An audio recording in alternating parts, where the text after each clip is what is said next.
Yeah, welcome back to the Piper Carter podcast. That ended so quickly.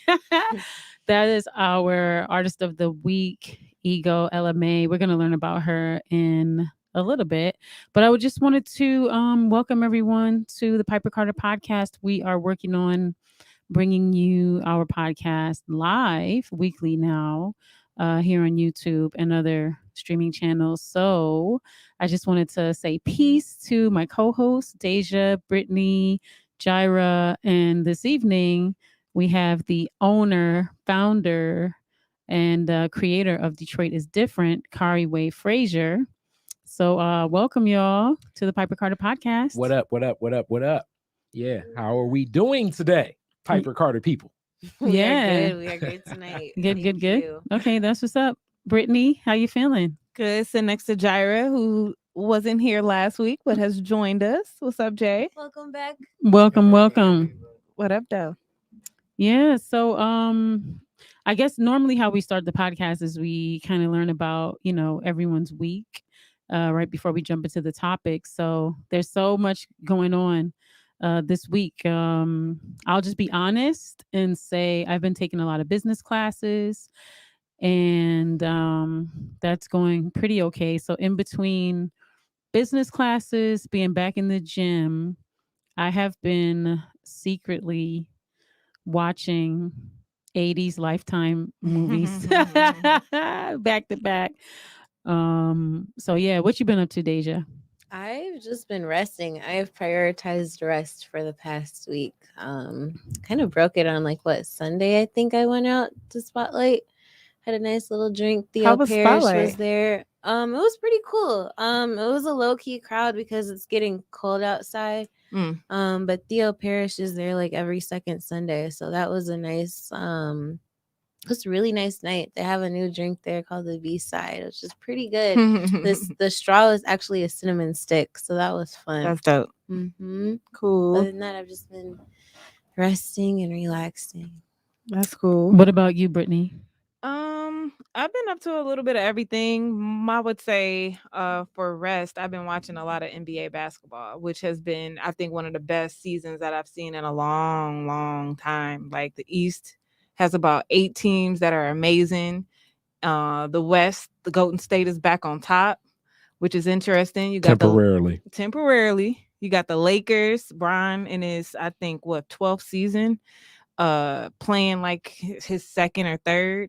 So I've been having a great time watching the NBA season unfold. The politics around Kyrie versus Aaron Rodgers has been interesting. So yeah, birthday was yesterday and it was cool. Happy birthday. 32 in his joint. What? So yeah. 32 rotations. Yeah, I love it. Okay, So- that's what's up. All right, Pipe. Yeah. What about you, Khary? What's your week been like since last week? Cool. Everything was cool last week. I stepped out. I interviewed, and I actually posted it now. DJ Butter. So interviewing DJ Butter. Posted that. Also a GMAC interview on Detroit is Different, and announced the 501c3 for Detroit is Different, specifically for a lot of studio. That is why the 501c3 is coming to life. That will be coming out. We're doing a Give November campaign. So November 30th through December 30th. It's going to be a give campaign. Hopefully we can raise another Cash App crowdfund to at least pay for the nonprofit paperwork. But along with paying for the nonprofit paperwork, some money to start what a lot of studio will be for 2022. Okay, tell us a bit more about that donation campaign. Like, what is it? What is it about? What's it for? Okay, so I'm gonna do another. I did a Cash App crowdfund before, so that it could fund a lot of studio outside concert podcast series, and I want to do that again. Because I think we can get some grants and some other support. Now we're launching a 501c3, but to launch a 501c3, and I did it through my attorneys, it's a couple pennies you got to put together for that. So some of those pennies coming back at least, and some money to start with the stage and other materials. We want to get a shipping container. We want to get more chairs and lawn furniture, bigger budget to pay staff, make our outdoor podcast concert experience even better this year coming up. It's going to take money, with that money, hopefully during Give Tuesday, which is November 30th through December 30th, hopefully people bite in and support us again. The other campaign was very successful. I hope this campaign is just as successful. And we'll be doing a Detroit is Different NFT for this too. So we're going to figure out ways to portion it and give out some NFT shares of what we're doing with some Detroit is Different token for that as well. That's so exciting. Okay, tell us a little bit more about the NFT you're doing. Okay, so because an NFT is a non-fungible token, usually an NFT is built on just like one. Fungible meaning it's one, it's an original, it can only be one. We're doing that a little bit different. We're going to segment off the token that is one and share it amongst many people, which I have a competitive advantage for that. My father, Greg Fraizer, CPA, who's also a heck of a developer, is big into smart contracts. Smart contracts are run under the same blockchain as NFTs. The blockchain for smart contracts is Ethereum. So for people wondering what the hell is a blockchain is, what an NFT is a non-fungible token, is basically an original. It's a one piece to exist. So the NBA has a lot of these NFTs. So you can get an NFT of LeBron James dunking a basketball. And people would say, okay, why would you want to buy that? Because you're an extreme LeBron James fan. That is why I think NFTs are sexy. It's just built really on people being extreme fans of what it is. Because, yeah, you can turn on a basketball game or go to YouTube and look at that same clip of LeBron James dunking the basketball. You could easily go to Detroit is Different and see the logo of the token that we're making. But with the NFT, you own the digital copy, the original digital, not even copy, you own the original digital signature of whatever you're buying. So it could be a picture of the Mona Lisa or anything like that. It's important for Detroit is Different to have this, is because like how Detroit is Different was one of the first that many people knew into the podcasting space around Detroit in 2014. I want to be one of the first into NFTs too. I think it fits the brand, and it's going to be a way that we can turn social capital into digital currency. So it's a way that I'm thinking this through. Something interesting, and some of the people that will buy into this are just natural supporters of Detroit is Different. And instead of like giving you all like a quote unquote piece of a tree or something like that, I think it kind of fits our brand a little bit more. That is why we're doing it. It's a lot of coding that will go into it. So if you are one of the people, I believe I'm gonna set that marker at $250. So if you give more than $250 and one of the first 31 people to do that, then you're going to get a portion of the Detroit is Different NFT. You'll get your portion certificate, just like a stock certificate, on March 13th. So 313 day, you'll get your token of the Detroit is Different NFT. I love that. And that is all going to be in-house. I'm going to have my friend Mike Willingham design what that token looks like, and the image that you'll see if you can actually log into the Ethereum blockchain and know the code to do that, which I think most people will not. So you're probably going to log on to DetroitisDifferent.com to see it. But you will have that. And also you're going to have a signature code that my dad is going to design. This is completely different through coding. So this is unique because he's going to recode what is the usual encrypted key of an NFT. And for everybody listening, I know it sounds like I'm Urkel making Stefan or whatever. It's not as nerd based as you think. It's going to become real common the same way that in 2014, when I was doing this podcasting, people were like, what is that? And why are you doing it? NFTs are becoming just as common. And I want to make sure we can build some social capital out of that and turn it into digital currency. Mm-hmm. So, okay, I'm excited. I'm going to get me one. Okay, cool. Mm-hmm. I welcome everybody that wants to give $250 and above. So please. Mm-hmm. Yeah, so that's what's up. So let's get right into the topic so we don't waste people's time, if that's cool. So actually we talked a little bit about this topic, if I'm not did we? No, we didn't touch on it. Okay. So ever since, if I'm not mistaken, it might be the first or possibly even the second episode, but reoccurringly, this person has popped up on the podcast like multiple times for various reasons. Mostly because number one, he is Brittany's favorite artist and favorite person. No, it's not. But one of them for sure. And because Khary used to love him, but then Hilarious. went on strike against him. Think was that 3 years ago? Yes. So I think it was like, yeah, when he made the Poopity Scoop song. Poopity Scoop. Fire. He Khary kicked him to the poops. He kicked him to the curb at the Poopity Scoops. On this podcast, I denounced my my ever listening to that man again. Exactly. Oh, and so then also too, you know, there were the various iterations of antics that have taken place, right? And so, I mean, the news, you know, if you haven't seen the Drink Champs parts 1 and 2, you know, go over to the Drink Champs, you know, YouTube, check out the podcast, check out the interview. There's so much to say, but I think, okay, let's do it this way. Brittany, you called me, I don't know, whatever day it came out a couple weeks ago, and you were like, have I heard the Kanye interview on Drink Champs? And I was like, no. And you were like, are you going to listen to it? I was like, and you were like, come on, please listen to it. I said, okay, I'll listen to it. So I have my own opinion. I know Khary has his opinion, but just wanted to get, you've listened to 1 and 2. So just wanted to get like your take on like the whole thing, just the whole interview. By now, I think people should have at least heard it, right? Yeah. It was one very entertaining, right? So just to add perspective, we are all kind of like perfectly aligned as far as age. So for me, my freshman year of high school, my 8th grade year, College Dropout dropped. My favorite Kanye album is Late Registration.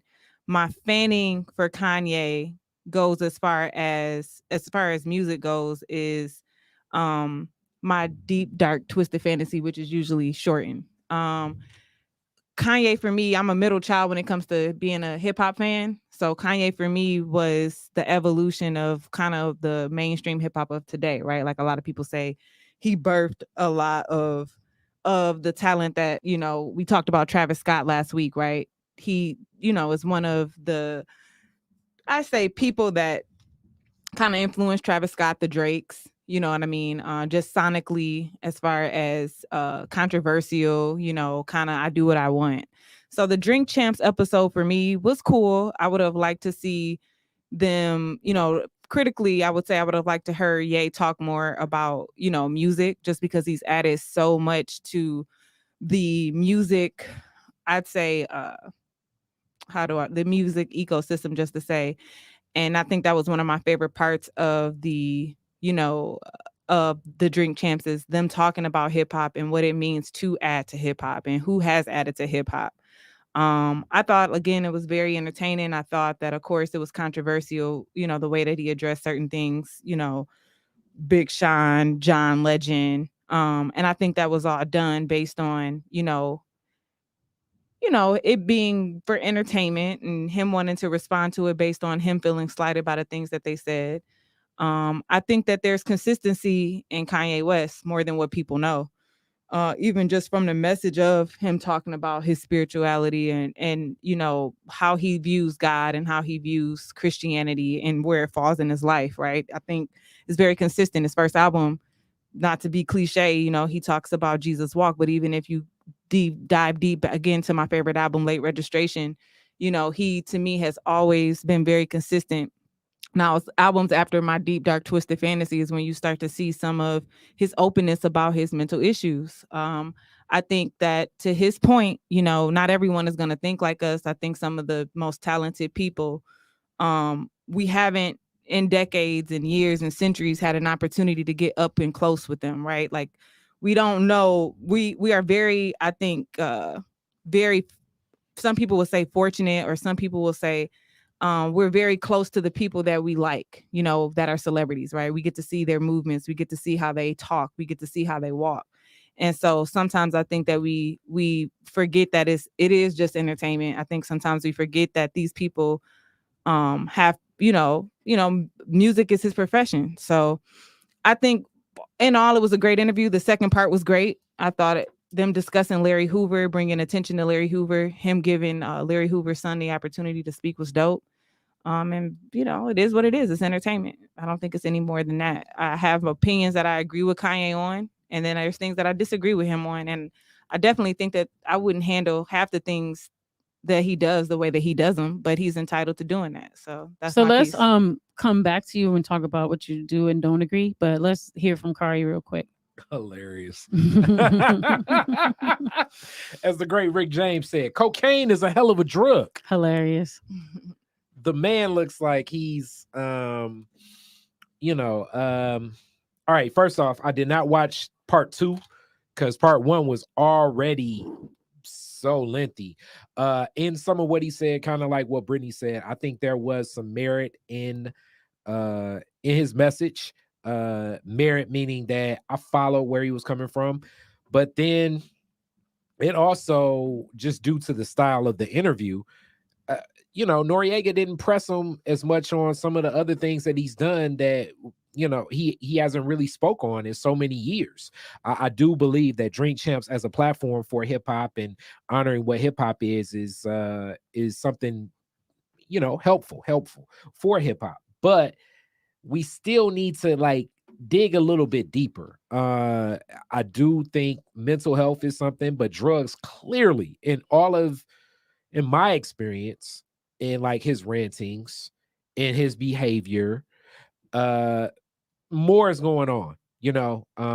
I had a fan or I was a fan of a music artist the same way that had some very odd and peculiar behavior as a child. His name was Michael Jackson. And as time went on, I was one of those people as a fan of Michael Jackson where it's like, well, sometimes, he never had a childhood or this or that or the other. But Michael Jackson needed someone to step in, I believe, sooner and anchor him into reality. And we can get into semantics with mental health of what reality is and what reality ain't, but it aligns itself with not just him, but so many other celebrities that are pulled many ways. I don't know how stable he was mentally even before this, but his infatuation with aligning himself and wanting to align himself with these white men that books say are extremely wealthy, and the impacts that they make, it is kind of disturbing because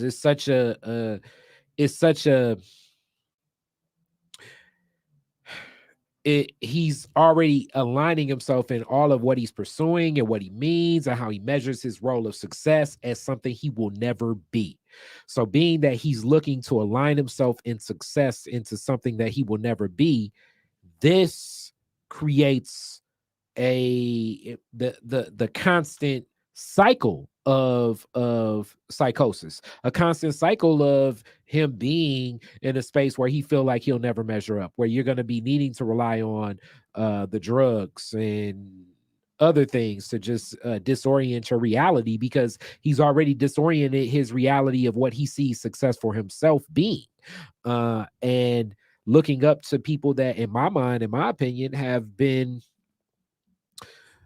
destructive to many people such as himself, many Black people. Jeff Bezos's wealth comes from, well, not Jeff Bezos, Elon Musk's wealth comes from an apartheid-based family that made money off of what now is referred to as blood diamonds. So to align yourself with someone that and look up to something like that, when we look at the way that Amazon has exploited many communities, to align yourself and look up to something like that.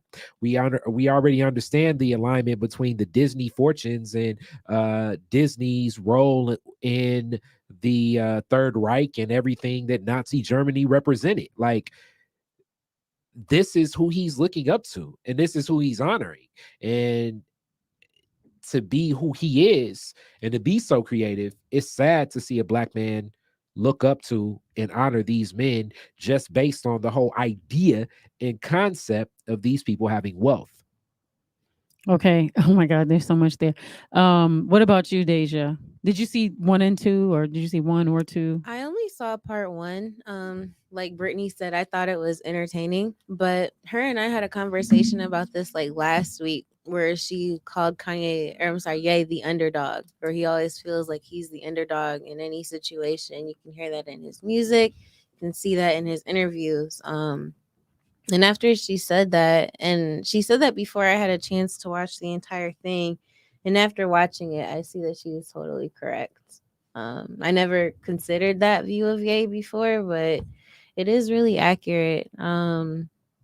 I agree with Khary as well. I do think it's sad to see him align himself in spaces that don't suit the needs of our people, or even humanitarian needs at that. Just a lot of weird things going on over there. That's all I'll say. So, okay, everybody said so much. I guess, I mean, like for me, I'll just give my preliminary thoughts. Um, it's like, I feel like in the interview, like there was never, he never like finished a train of thought. Like like he never like almost completed any of his sentences. So it's like he was in his head the entire time.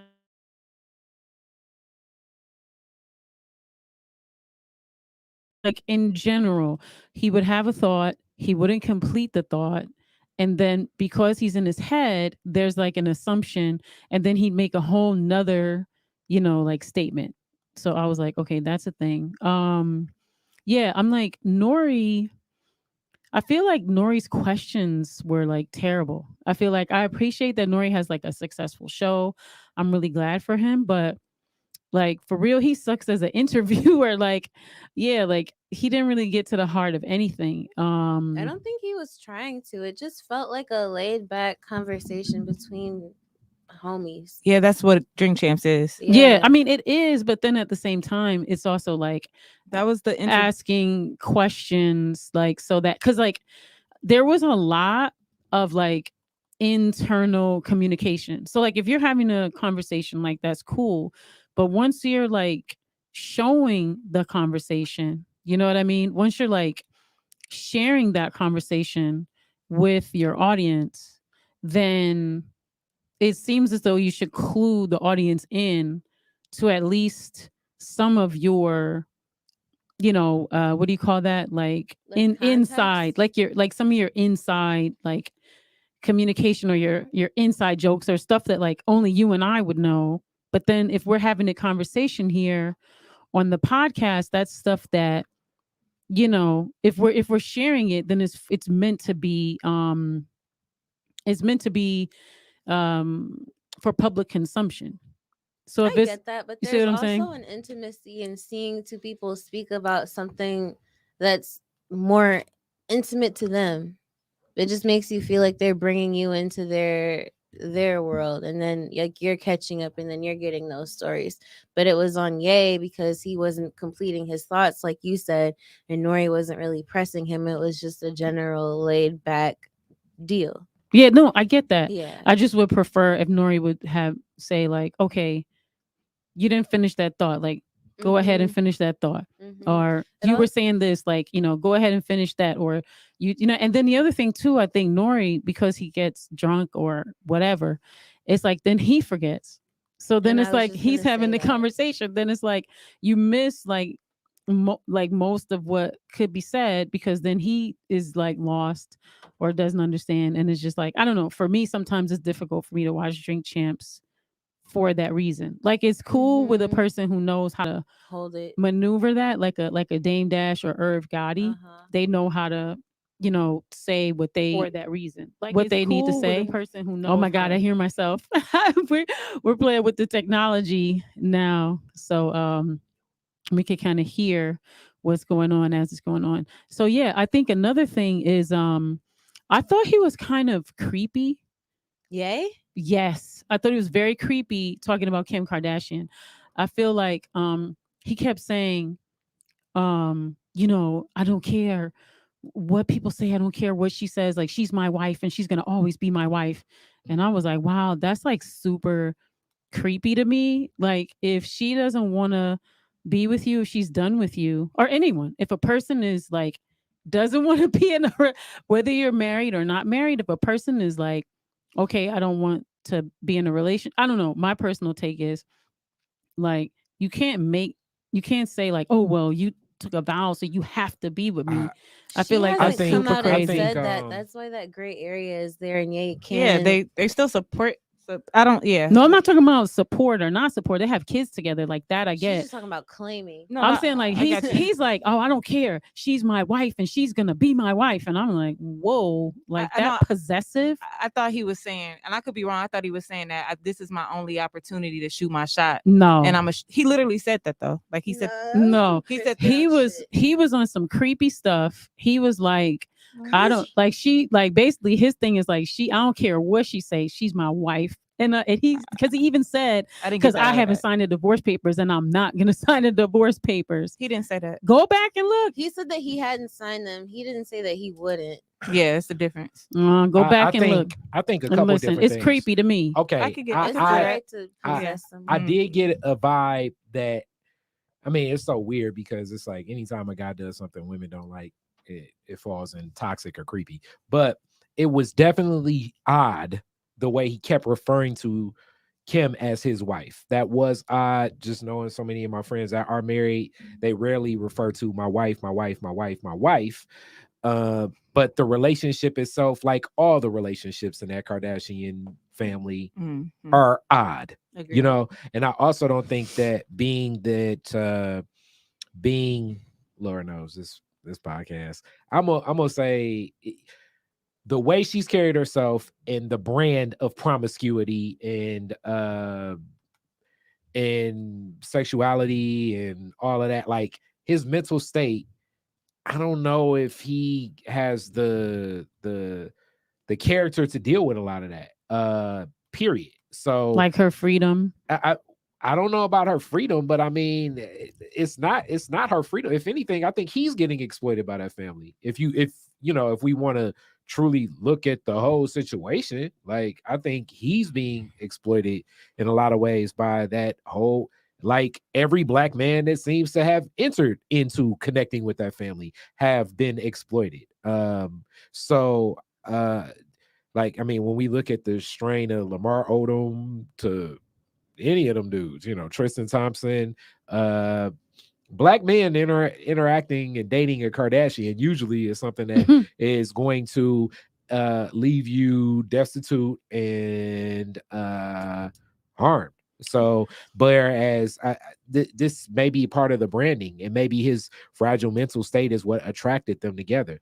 But I do agree, Nori's questioning, and Nori isn't stupid. I think sometimes he hides behind the veil of the drinking and the air horns, and everything. Like he knows the realm, of what's safe and what's not safe. Yeah.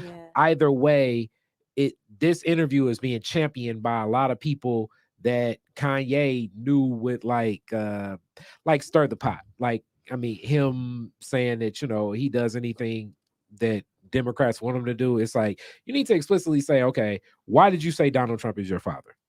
Right. When you explicitly. Mm-hmm. He didn't say that. He said that though. He didn't. Go back.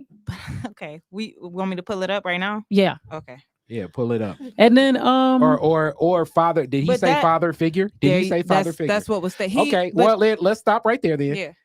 Father figure is in the same zone as you're like a father to me. But why is Donald Trump a father figure? Because you guys just stated that Kanye doesn't speak in whole sentences. He speaks in certain thoughts. He's not a great speaker. So in the context of what he was saying, which I would have never done, right? I think what he was saying is that he thinks there was nothing wrong with there being a man in the White House still. As much as they say that, as much as we do know that women can have just as a forceful and understanding nature of politics, right?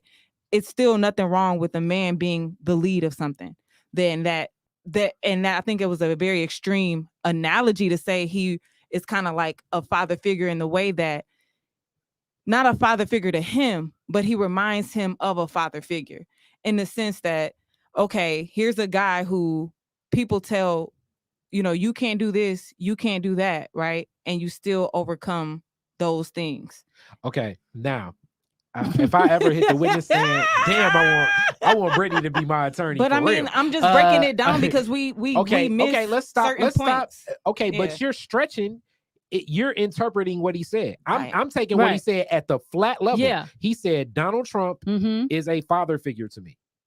So Yeah, I'm not gonna stretching. interpret. I'm not gonna interpreting interpret what he says. whether he thought. And then this was years into his presidency. So it wasn't like right after the campaign saying that, look, I feel like he's a father figure because I support men, not women. It wasn't like Hillary just lost. This was years in. So can I make one statement? I think that the reason and the purpose of Drink Champs was for it to be like a bro conversation, because a lot of people feel like Kanye is completely out of touch. Agreed to. I mean, if you feel that way, I understand. But I feel like a lot of people feel like he's out of touch, and in ways, of course, he's out of touch, right? We all become out of touch when it's something is not in our reach. Okay, so he's out. Let's just say he's out of touch, right? So that interview was a purpose. Drink Champs is a homie. Let's reflect, right? So let's remember that for people who don't know Drink Champs, Nore and Kanye know each other through Def Jam and Rockefeller in that time period. Mm-hmm. So for the culture, it was huge for hip hop, right? People who don't really care to look at Kanye as an influence. They know that he says things off the wall, right? It was monumental because it's the first time where Kanye is kind of going back in this space of where his beginning started, right? So it was just supposed to be Nore, right, saying at the beginning, here, we're going to give this to you because we feel like people have been very, very critical of you. But we want you to know that no matter what you say, how you do it, if we disagree with you, if we think you crazy, you still deserve your flowers for these reasons, right? Okay. I think in the same analogy, like I said, I was a huge I'm still a Michael Jackson fan. But his behavior as Michael Jackson, the individual, versus Michael Jackson, the artist, they're two totally different worlds. Agree, yeah, for sure. And I'm one of those people that separate the two. I think certain you have people to. don't. Yeah, for safety and for sanity, you have to separate. So when we do separate, right, when we say, okay, these are two different people, I do think that there's a lot. I mean, like Deja said, I don't consider myself an underdog, but we all are underdogs in some contexts and some spaces that we go into. I think that's relatable, right?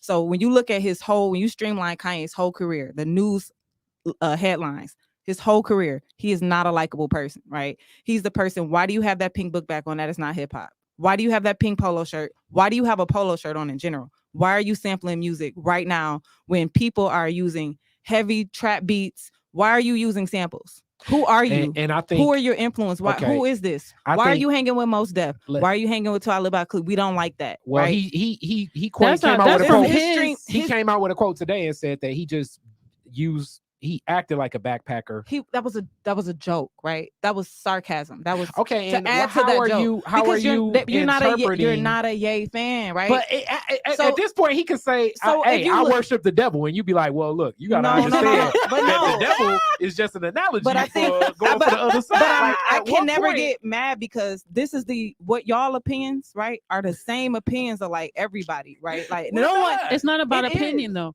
This is what I'm saying. But Brittany, hold on a second. I'm not mad. I'm just saying it's not about opinion. It's just observation, right? I'm gonna say, so you want to talk about observation is consistency. Let's talk about consistency. But ever since the beginning of Ye's career in his music, his consistent message is, I don't respect you and you're still going to support me.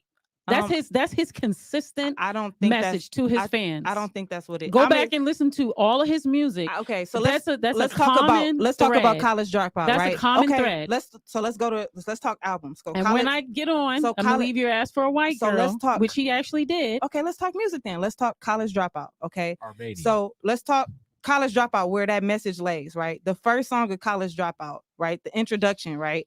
Yeah. Where he's talking about, we wasn't supposed to make it by 25. The joke's on you. We still alive.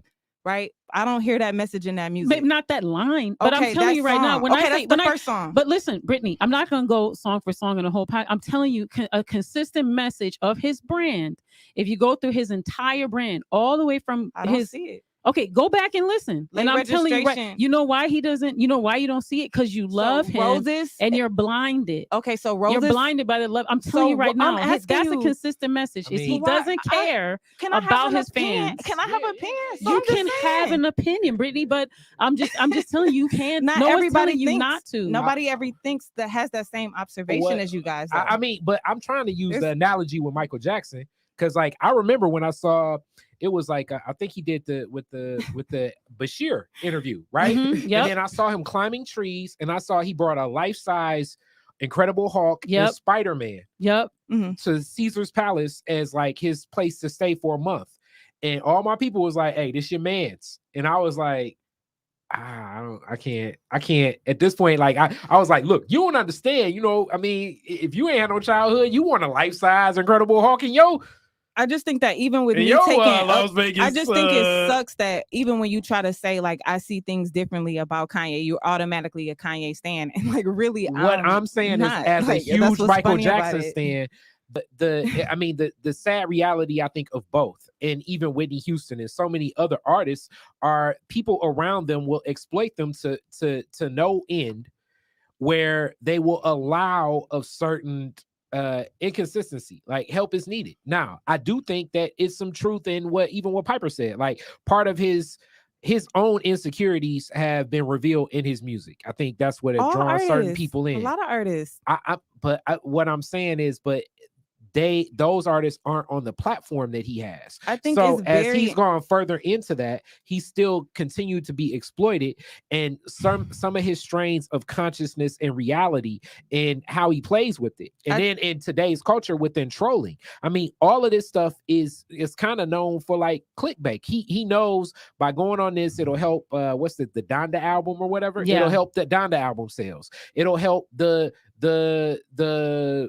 whatever, you know, he knows by running for president and starting a church and all, you know, going to Wyoming. He knows all of this. So and even coming out with the conversations about Drake and Drake looking to sleep with his wife in his mind, and if he didn't, and saying I approached him and me and him need to have a verses and I can't verse nobody. Like all of this is kind of into branding, and I think 50 Cent does this. Tekashi 6ix9ine does this. Yeah. Obviously the Baby has a whole stream of doing, as they say, clout chasing behavior. But within this clout chasing behavior, if you fall too deep and you swim too far into it, you don't know what the difference between. I think the difference between reality. I do think the difference between Michael Jackson and Kanye is that I do think that a lot of people algorithms. I think that a lot of people don't remember his body of work. Like Michael Jackson, you can say what you want and we all can agree about it, but you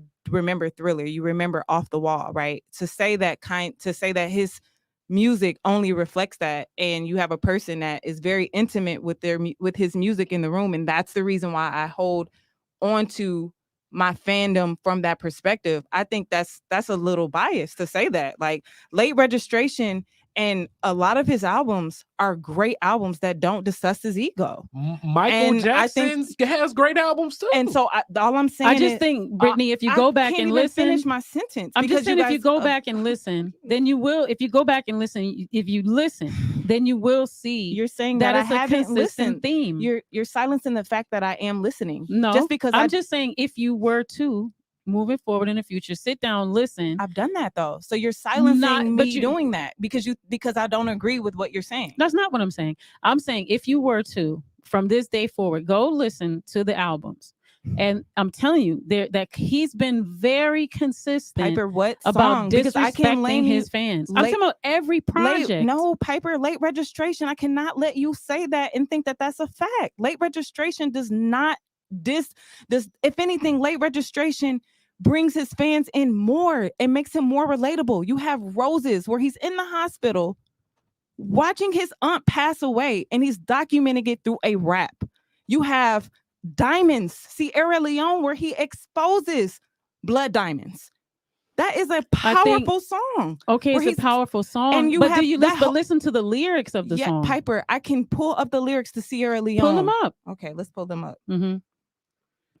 But okay, so while you're pulling that up, I'll just say, even in this Drink Champs interview, he like not just this one, but consistently he contradicts himself. Yeah, because he's talking about we don't need money, and then talking about and then everybody everything you is look up capitalism to Yeah. him. Everything to him is Yeah. like just money, money, money, money, and the only value that people have is money.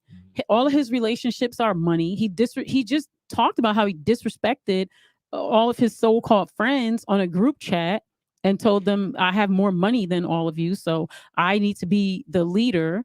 Like, it's just his value system is based on, capitalism, material possessions. But then he wants to claim that he's a victim, or he wants to claim that he's the underdog. He's never been an underdog, But like ever. he really has, though. His whole story of his whole story of him coming to Rockefeller is an underdog story.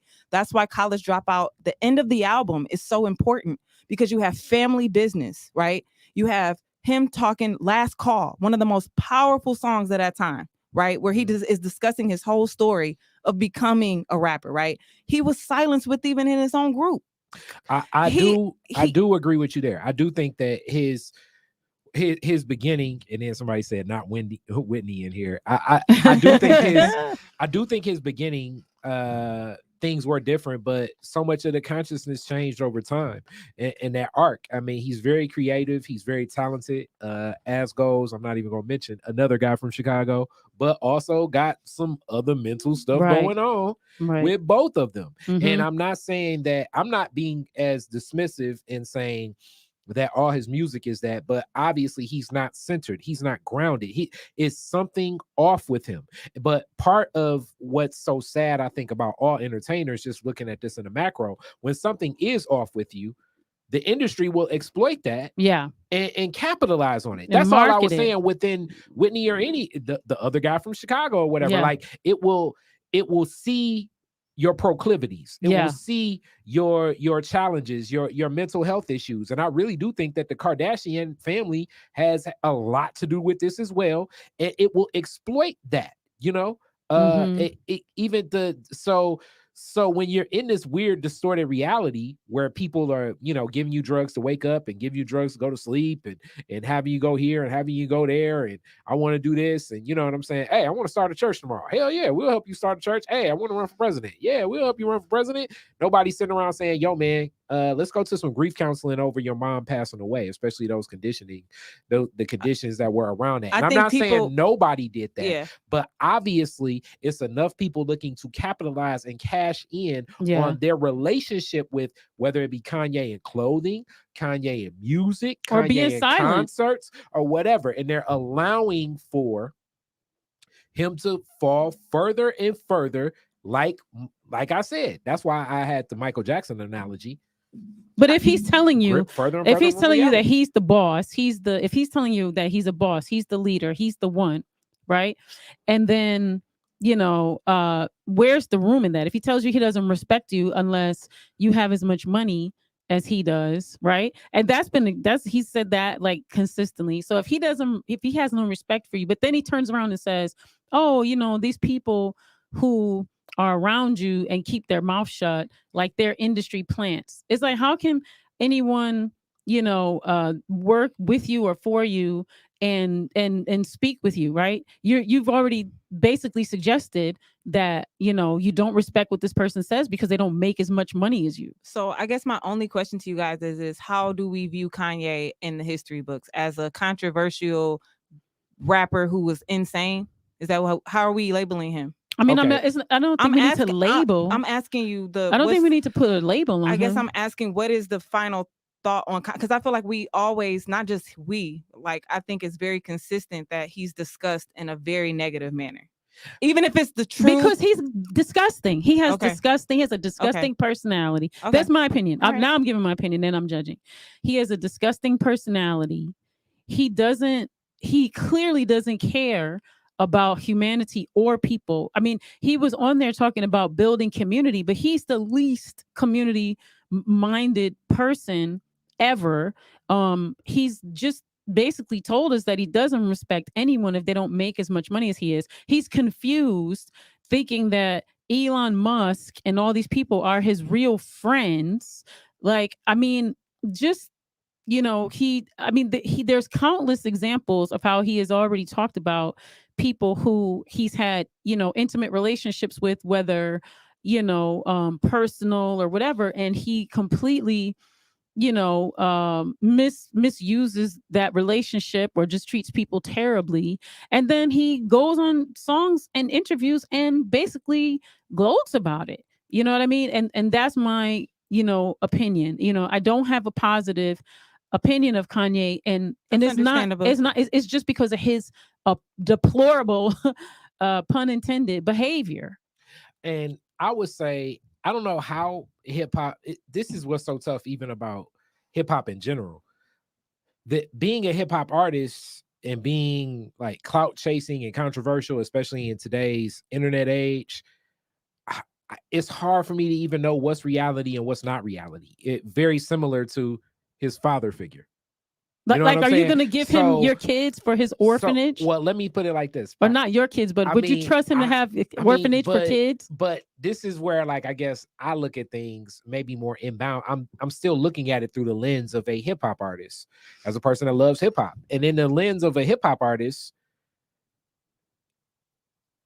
extreme odd behavior and antics, as long as you, I guess, don't talk about the LGBTQ community or the Jewish community, but if you're disrespectful to the Black community or women or especially other Black men, I think, not only is it in bounds, it probably will be maybe your best marketing ploy, just due to the way media comes around things. Like Kanye West, Donda, essentially, I'm not checking for his music, but people say like it's more of like an uplifting, spiritual, kind of in the lens of a gospel album. When the album dropped, it came out, but this album has picked up more heat with him saying that Big Sean was the worst decision he ever made, and Talib Kweli is the worst rapper he ever heard. Like those quotes alone, I'm just saying, like, I think those are clickbait. I look at, but I'm saying like that clickbait stuff, and the further you're willing to take that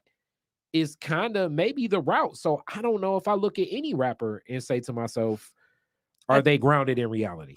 I think that I think that's fair. I do think that, having seen, I don't look at him as despicable. I don't think he's disgusting at all. I think that he is for sure misguided. I think that there's some things that he needs to, deeply consider. I think I see a lot of inconsistencies in what he does, but his music has forever changed hip hop. I think that the controversy maybe is his fault, right? I think it could be a lot of his. I think it could be a lot of his, his fault. But I think that we talk about white this and white that. I think that forever and a day. I think that the media, I think, has swayed the way we view him, and I think that we talk about not bashing, and I think, again, for forever his whole career, this is the type of, whether it's deserved or not, the energy that he's received. And I think that I feel inclined to see him differently, because I see most people don't view it that way. That I appreciate Piper and Khary's opinion on music like more than most people, and God knows Deja's opinion.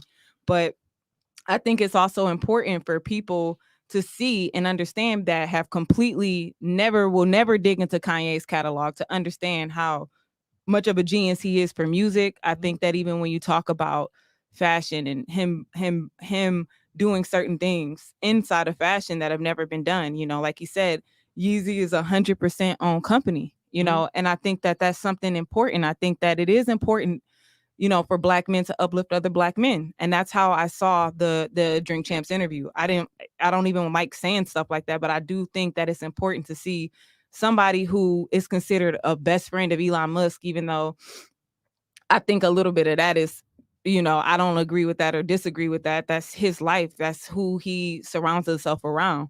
But I think that it's important to see, for people to see him come on a podcasts like Drink Champs, which is, I don't think it's mainstream. I think that, if you see it there are a lot of things that he said about that are controversial, like Piper, you said on the Nick Cannon show. He was repeating a lot of the stuff that Nick Cannon said that got, Nick Cannon in trouble. Yeah. And it didn't blow up, right? Because Drink Champs is not mainstream, right?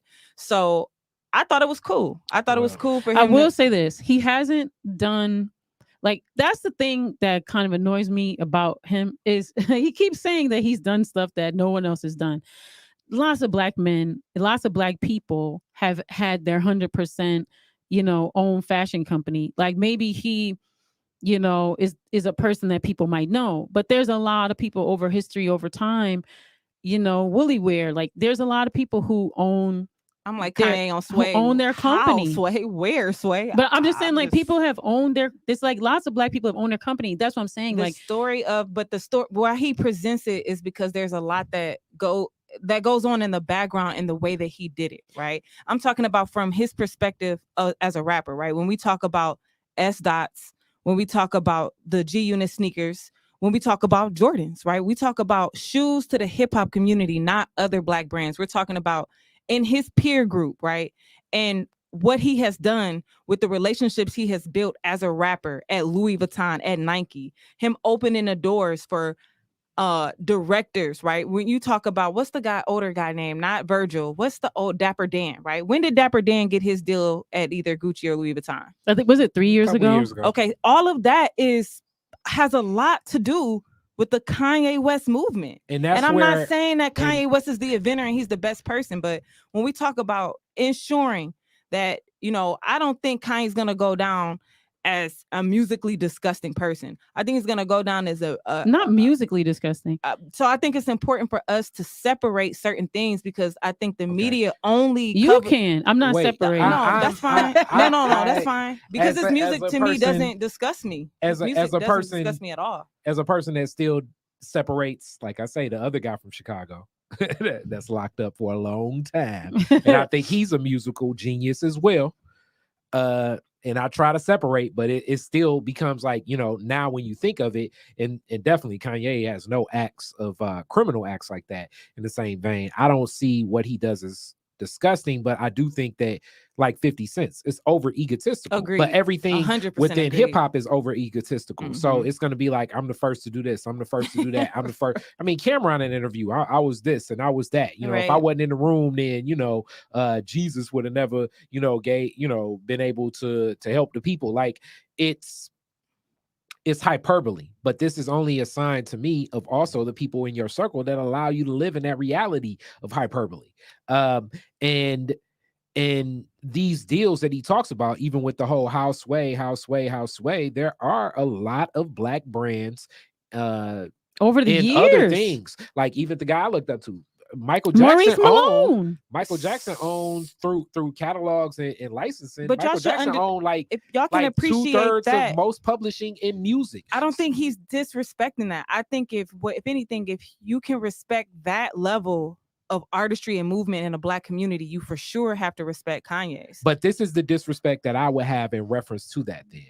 Because when you give yourself the way 50 Cent was like going back and forth with Tyler Perry the other day, when you put yourself on this high pedestal for your accomplishments, and I do think you should definitely reflect and applaud what successes you have and reaching goals you set, you over the top are, for sure. What you're doing is you're being dismissive towards the other people that that have made those steps. But the tough thing about it is through the lens of hip hop. Hip hop is built on that. Hip hop is built on I'm better than everybody. I'm supposed to be the best. And that lens of ego is kind of, as you drive deeper and further into that and you don't disconnect and sort of check back into reality, you're going to be allured into and not be grounded in reality. And all of the stuff that he's doing, he's acting as though it's him. When in reality, it's a lot of other business associates taking advantage of his brand. But I think because you guys have tuned Kanye out and hear a lot of the things, I think you miss the points he makes that addresses that and that shows that that's not how he moves, right? So let's skip past. We don't even have to skip past the fashion part, right? he addresses the Virgil, right? Do you guys know who what's the guy that does the Don C? You know who Don C is? Oh, his guy, yeah, that All right, they used Don to manage C, him. Don C, right? Because Don C, no one knew who Don C was before. It's kind of like Rich and LeBron, right? Mhm. So no one would know who Rich was, right? If it wasn't for Brian. But No, the tough that's thing not about true. that, No, okay, That's not true. let me okay, When finish you yours say and no then I got one- a I'm point. sorry. But continue But saying when what you you're say saying, okay, but I no got a one- point. okay, so I got let a me point after use that. my words. What I mean. Yeah, when you say no okay, one, so let you're me talking about like who, like an average what housewife. I'm Or are saying. you talking about people in the industry? People Because in that's the what I'm industry. saying. So I apologize. What I mean is people in the industry, right? Rich. What I mean, only by me even bringing that up is that the connection, right? Through me knowing, getting the deal at Village is because Piper said to G-Mac, I like the way she works. I think this will work out, right? So because I knew Piper, there were opportunities that were landed. Because I knew Khary, there were opportunities that were Okay. landed for me for Piper. It But- doesn't mean that you made me. Doesn't but- mean that you're. But see, this is the difference That's when the you're an difference, artist yeah. and being exploited. Okay. In Wait, that wait, same wait. vein, So we listen, can hear me out, appreciate hear me out. Virgil, but Wait. Kanye got exploited. What I'm saying is no. What I'm saying is when you're the artist is being exploited. Okay, do you know during the time of that reign of the artist that I loved and Michael Jackson, his father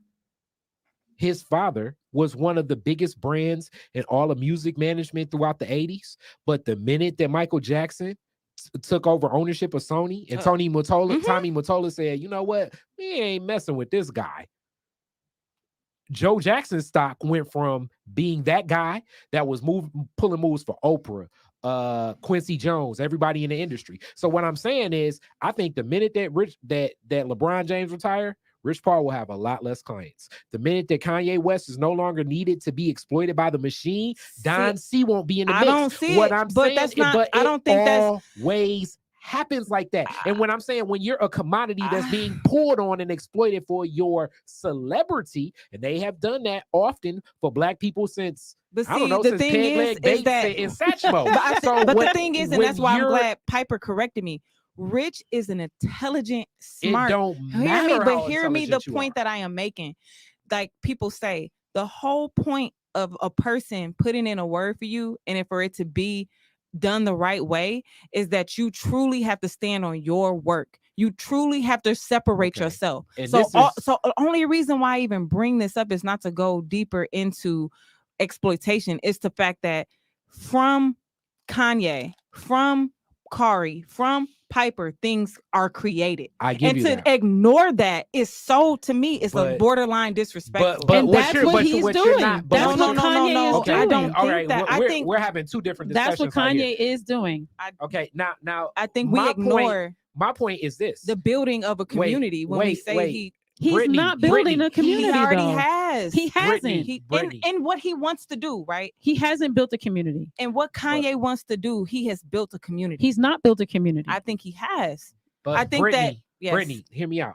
And What the I'm different saying, sense than wait, your wait, building wait. community, Piper. What I'm saying is, when you're on that level where people can exploit and get money off of you on that form, what I'm saying, everything around you. You need to watch that damn Whitney Houston documentary. Everything around you, all of these people. It don't matter how good you are. Whitney Houston's mother is one of the greatest singers ever. Joe Jackson's still a hell of a manager. Joe Jackson was smart enough to be like, hey, yo, you know what I'm saying? Kanye getting What exploited? I'm telling you is not him. I'm trying to tell you, you can be around very talented people, give them opportunities, but the minute that the industry no longer needs you, But they've they never kicking needed you him. out. They've Yes, already kicked they him out. have. No, they Oh my have God. not. He's one of the biggest draws right now. That's why Through we're negative- talking through about ne- him. through negative It doesn't matter. commentary. It doesn't They don't matter. care. It doesn't matter. So wait, Negative or Let's- positive, can it's all the same. Can we back up a little bit? So we're saying that basically what I feel like is no matter what angle you try to say, okay, this is a positive. You guys are saying you're angling it to where the pro, you are only highlighting the cons of the situation. You're saying, No. okay, Virgil, yeah, Don C, but it's still not good because What he's I'm being trying to say exploited. is- So, but what I'm let's trying talk to about say what is it has done. It's not a solid connection. The solid connection comes So who from has a, more give me an organic. example of a solid connection. On that level, it's damn near nobody because everybody right. around him is about usury. Okay. And not Don C and Virgil, but I'm talking about the people from Nike, and they'll sit and listen to you call them racist and and whatever. Long because as they stock like, go up. as long as you tap dance Long for as us, stock go up. it's cool. Richard all Pryor, good. Whitney Houston, Michael Jackson. So 50 is Dave Cent. Chappelle doing the same thing then? Hell Yes. Yeah. They So, all are. What are you All guys? of So them. what are you suggesting? So that What I'm black people suggesting- shouldn't be in mainstream media at No, all. what I'm trying to say is that when you're black and you're in mainstream media and you don't have your own machine running Right. concurrently. So who has that? Oh, a lot of people, Brittany. So in mainstream, who has that? No, mainstream, wait. who has- Let me understand. What's the question? So you Has guys are what? saying. So you guys are saying there's no one who predominantly is not being toyed by the machine, right? You're saying the only people who aren't toyed by the machine are people we don't highlight and talk about enough, right? That's Like, not what. That's not so what we're what saying. are you guys saying? Okay, I'll tell you what I'm saying. I'm saying that.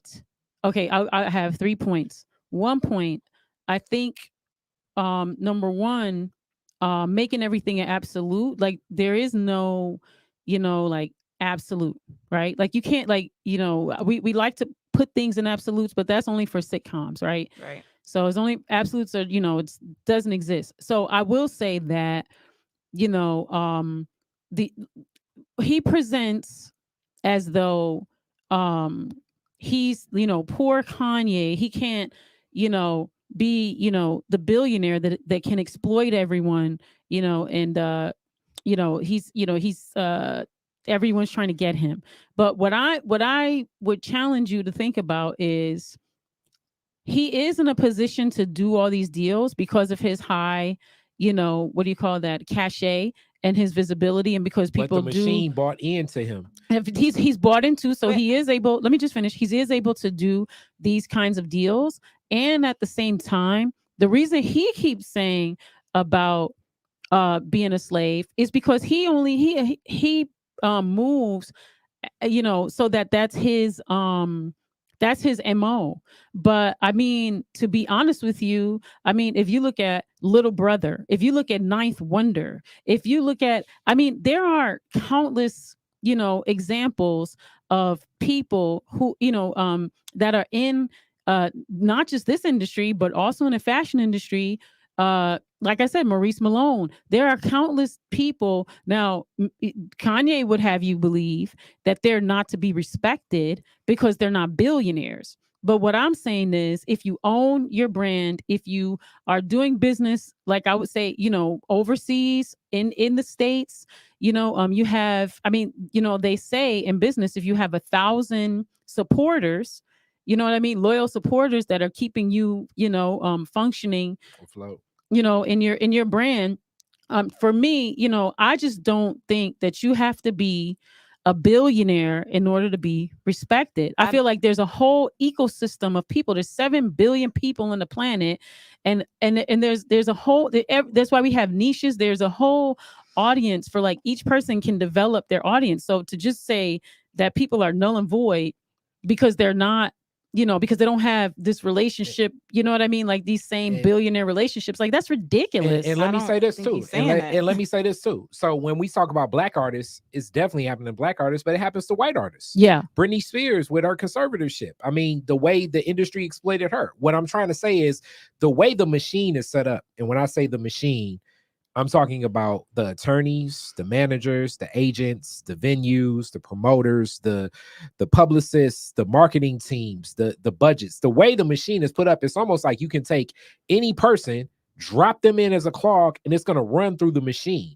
But every time it runs through the machine, you're getting pulled one way and getting pulled the other way. They're suggesting that you should work with these people, work with those people. Yeah. And then you start saying, hey, I got a real successful friend. My friend is extremely smart. And I'm not discrediting any of your friends. Your friends can be excellent and amazing, but it doesn't matter that your friends are excellent and amazing. It's that they're not a part of our family. The same families that own my house, the family that my grandfather bought this house from, the Wayne County Treasurer family still is in the space of the Wayne County Treasurer. And that was in the 40s. What I'm trying to say is this stuff is intergenerational. So to crack the code, like what he was trying to do to get into quote unquote what he considers high fashion, which is a big Mediterranean connection to like Italy and all of that stuff, like Gucci and Dolce & Gabbana and all of that stuff. The families there, they'll look at you, they'll smile, they'll bring over Kanye West, they'll bring over Cardi B, and they'll be like, okay, this is cool. The same way back in the 70s we had over Jimi Hendrix and Janis Joplin. What I'm trying to say is the machine itself is running you through the ringer. And running you through the ringer means you're popular now because we chose to put you there. And when they choose to cut him down, everyone associated with him will get cut down too. Okay, so this is what I'm saying is that I would hope and pray that because I'm associated with Piper, that people wouldn't be like, man, that girl just making pizza, like not realizing my path and my process of making the pizza and saying, because I'm related to Piper, I had the opportunity. And if I wasn't related to Piper, I wouldn't have the opportunity. So what I'm saying is that when we talk about exploitation and nigga, you ain't the only nigga. You better shut up. You ain't the only nigga that did that. You ain't the only one. We move away from his process. He went to Japan and studied in Japan. He took internships. He didn't ask for favors. Yet did he get those internships? So I feel like that's investing in yourself when you use your resources, right? He didn't go over there and say, I just want to sing at your daughter's birthday. I want to check. I want to be the opening performer for one of the fashion shows. He said, give me an unpaid internship. So what is negative about when we say you're not wrong, right? The exploitation on the machine is something that we can connect to, like you said, white and black artists. But when we always associate Kanye with, nigga, you ain't the only nigga that did that, or you being exploited, we skipping through the work that he definitely has put in. And it's disrespectful. That's not what I'm saying, though. And but I'm saying that he's disrespecting. My point is he's disrespecting the work that other people have put in. I think that because he's of that, disrespecting what other people have done. I think that we always he's disrespectful. It seems seemingly when we address Kanye, not when I say we, me as as pop culture, right? As the person that has an opinion on the celebrityism, right? I think we choose to find a way to keep him in a space where we don't want to ever highlight anything. I feel like if I asked y'all to say one thing positive about Kanye, y'all lips would like shiver. No, I just said he's very talented with making music. But when we talk about when we say, oh, you disrespect other people that came before you, we're not even gonna look at what you have done, right? I just don't look at things like that. I don't feel like I don't feel like I have to say you don't have something to, but positive I think because I said something negative. I would never ask you to do that, but I think that there's a huge extremism on speaking negatively about people that we don't agree with. No, it's not about that I don't agree with him. It's that his personality is trash. His humanity is trash. We've never, none of us have ever met him. But classic example. So I like him or don't like him. We're speaking about his persona. Like 50 Cent's persona, he likes having the persona of a bully. Now, has he done some talented things? Is he making moves in certain things? Yeah, and I would applaud that. Just like how people watch Power. But because 50 Cent pushes the bully brand, and he always pushes that I'm the first to this and I'm the first to that, and I'm making more money. His son publicly, all of that. It makes it harder to not want to ground him in reality. But that's his brand. They like being braggadocious. They like being the grand poobah. They like doing this the same way Drake's brand is a little bit different, but part of their brand is to welcome the quote unquote haters. So let's talk, because he hypes himself up and presents himself, which only would lead you to say, hey man, it was kind of somebody else that did this too. Piper downstairs says she thinks that I have a trauma of being wrong. Right. I think there's truth to that. Right. I can accept that because when I'm like, damn, she said, I'm like, damn, I think I do too. I feel like I've always been in a space where I have thought differently and have seen things. I have always seen things differently than people. And I think there are people in life who are needed to see things differently. I'm not always I see things very in depth, but it doesn't mean that I'm right. It doesn't mean I'm right. So what I mean by saying that is I see all of the trauma y'all see, right? But even with that being said, right? We can't, when we talk about consistency and hypocrisy, right? I think that is very important as Black people to either not address Kanye or I think it's okay for us to be critical of him, right? Because you are in the spotlight. So when you're in the spotlight, it's okay for you to receive criticism. But I feel as if it's always been like a history of an extra tug because of how he views the world and how he sees the world, right? Okay, No, here's mine is because of the disrespectful stuff he says. And that's my whole thing. He's been disrespectful. I think that it's important. His entire I think career. because so many people think like that in a lot of these spaces, right? I don't know no one that doesn't have like a very similar opinion, right, about Kanye. I think it gets lost. Like, why we've been talking about 40 minutes about Kanye, we haven't talked about Larry Hoover, right? Just like when Kanye went to the White House, he overshadowed himself, right? He doesn't want to talk about how the conversation of Larry Hoover got dropped, right? He doesn't realize how that ego gets in the way of people understanding that his whole purpose of going to the White House was to free Larry Hoover. So let's talk about let's talk about Larry Hoover, right? He says, right, that he felt inclined to help out with the Larry Hoover situation, right? And So I look at you that think as that was branding too. Yeah. Because and then Shaka Senghor is kind of connected to this too. Yeah. Even Kim Kardashian. It is a think tank, a Republican or conservative Republican led think tank that was looking at different ways to specifically focus on targeting how can you reach out to Black men. Okay, so you Wait, realize let me we're finish. a pawn in any party, right? No, let me I agree with you there. So wait, let me finish. Let me like finish Deja this rant. said, sometimes you gotta put the booty shorts on. Let me apparently, finish this rant, and I guess that's where we differ because I'm not putting on me the booty neither. shorts But either. I'm making a joke because No nonsense. I feel like we don't put on the booty shorts, But right? wait, we are so on. We say it's a Republican thing, right? But if you are a Black person in America and you choose to be conservative, Republican or Democrat, wherever you fall on the scale, like you have to understand, in my perspective, that you are being exploited as well, no matter where you land. So in the great, your vote is being exploited. Period. In the great, so yeah, in that let me land. Letting me land, it's like that think tank was already being massaged and it was being packaged and funded. And really, and Kim Kardashian was the brand. And then it was like, let's bring Kanye into this mix as well. And then it's like, okay, we can act as if we're gonna, it wasn't just Larry Hoover, it was a lot. It was Kodak Black, Larry Hoover, Lil Wayne, Mayor Kilpatrick. But to back that up, they had people on the street too, though. Yes, 100%. I know, but what I'm trying to say is, but that was a concerted effort. Yeah. Now, can you but be Jay-Z the is spook, a strong down to Democrat doing the same thing on the left. Hey, I felt the same way when Jay-Z came and did a free concert with J. Cole for Hillary. You know what I'm saying? So hear me out. But what I'm trying to say is, it's hard to give you credit for something when they're playing you like a pawn. I can give credit to. I don't want him to have credit for it, but we're talking about. He's not.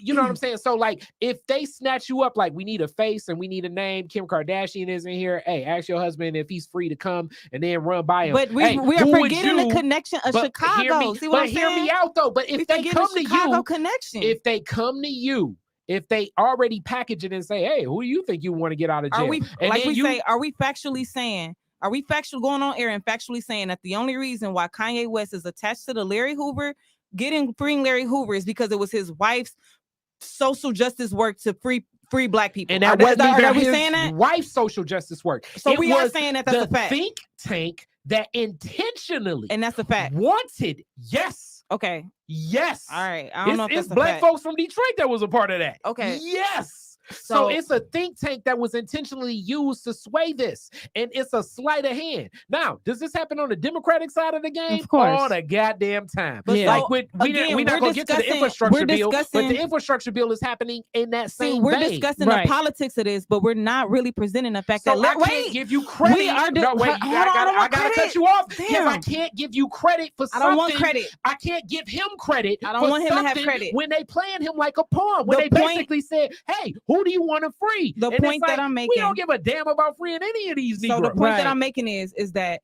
behind all that, like Piper just said, there are real people on the ground who are really trying and have been trying to free a 7-year-old Larry Hoover who has multiple life sentences. That is a fact, right? So when we 71. So when we start to say this 71 is part years of the old. system, this is an agenda, right? It may be, but it's still a fact that this man is still in jail, right? Yes, and even Okay, more so reason can't why we discuss- can play you like that. So wait, so why are we discussing Kanye being played instead of saying what can we do to free our people? Well, you Who were the one we that wanna brought up, free? why don't he get credit for the Larry Hoover I thing? never And I'm said telling you, that. That's I why said, I'm not giving him credit for that. No. I said we have been discussing Kanye West for an hour, and we have not Okay. discussed the piece about him mentioning freeing Larry Hoover. Right. Well, Okay. Larry Hoover's son said that the best way to support them, when Nori asked, how can we support? He said, just follow the Larry Hoover Project on Instagram. And they don't have a way for you to support right now. Right. He said, he basically said, we might put up a petition, but right now we're putting together our legal team. So they don't have a way for you to plug in at this moment, but they said just keep checking the Instagram. So if you're trying to help that project specifically, then keep checking the Larry Hoover Project Instagram. That's what you can do for that. Or just even discussing, do you guys feel as if Larry Hoover should still be in jail? I don't believe in prisons. I don't believe in police, and I don't believe in prisons. I keep saying that. So I don't believe anybody should be locked up or in prison. Do you think that Larry Hoover having 3 life sentences is fair? Fair. I mean, I don't believe in the criminal injustice system. There's no fair in this system. My point exactly. So I think that for this show, right, I think those are the things, not even just this show, for people to understand, like, okay, it's okay for us to discuss the things we don't like about a particular artist, but it's also not okay to just skip and choose to not discuss all the things that an artist is bringing to the table. And what I'm tell saying you is how he's many not bringing people that to the table because the think tank brought that to him, and he said, but listen, listen. All right, Kim. Wait. See, that's what I'm saying. That's what I'm saying. Is He that didn't do that. no matter what you say, or no matter what Piper says, right? The Yeezy brand, right? The Yeezy brand, as far as black shoe, about a black man having a shoe that people are wearing. I'm talking about like it's a Timberland, right? That is breaking down a door and has broken down a door, even if the door was already open before Kanye, right? Michael Jordan did that. But it's still the fact that there's another person who's adding to that.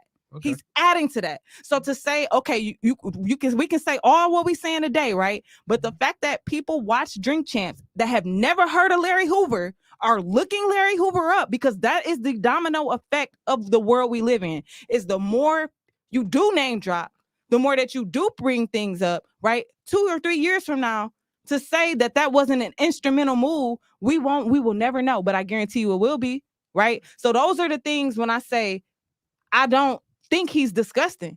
I don't even think that the way that he uses media is always just selfish and egotistical.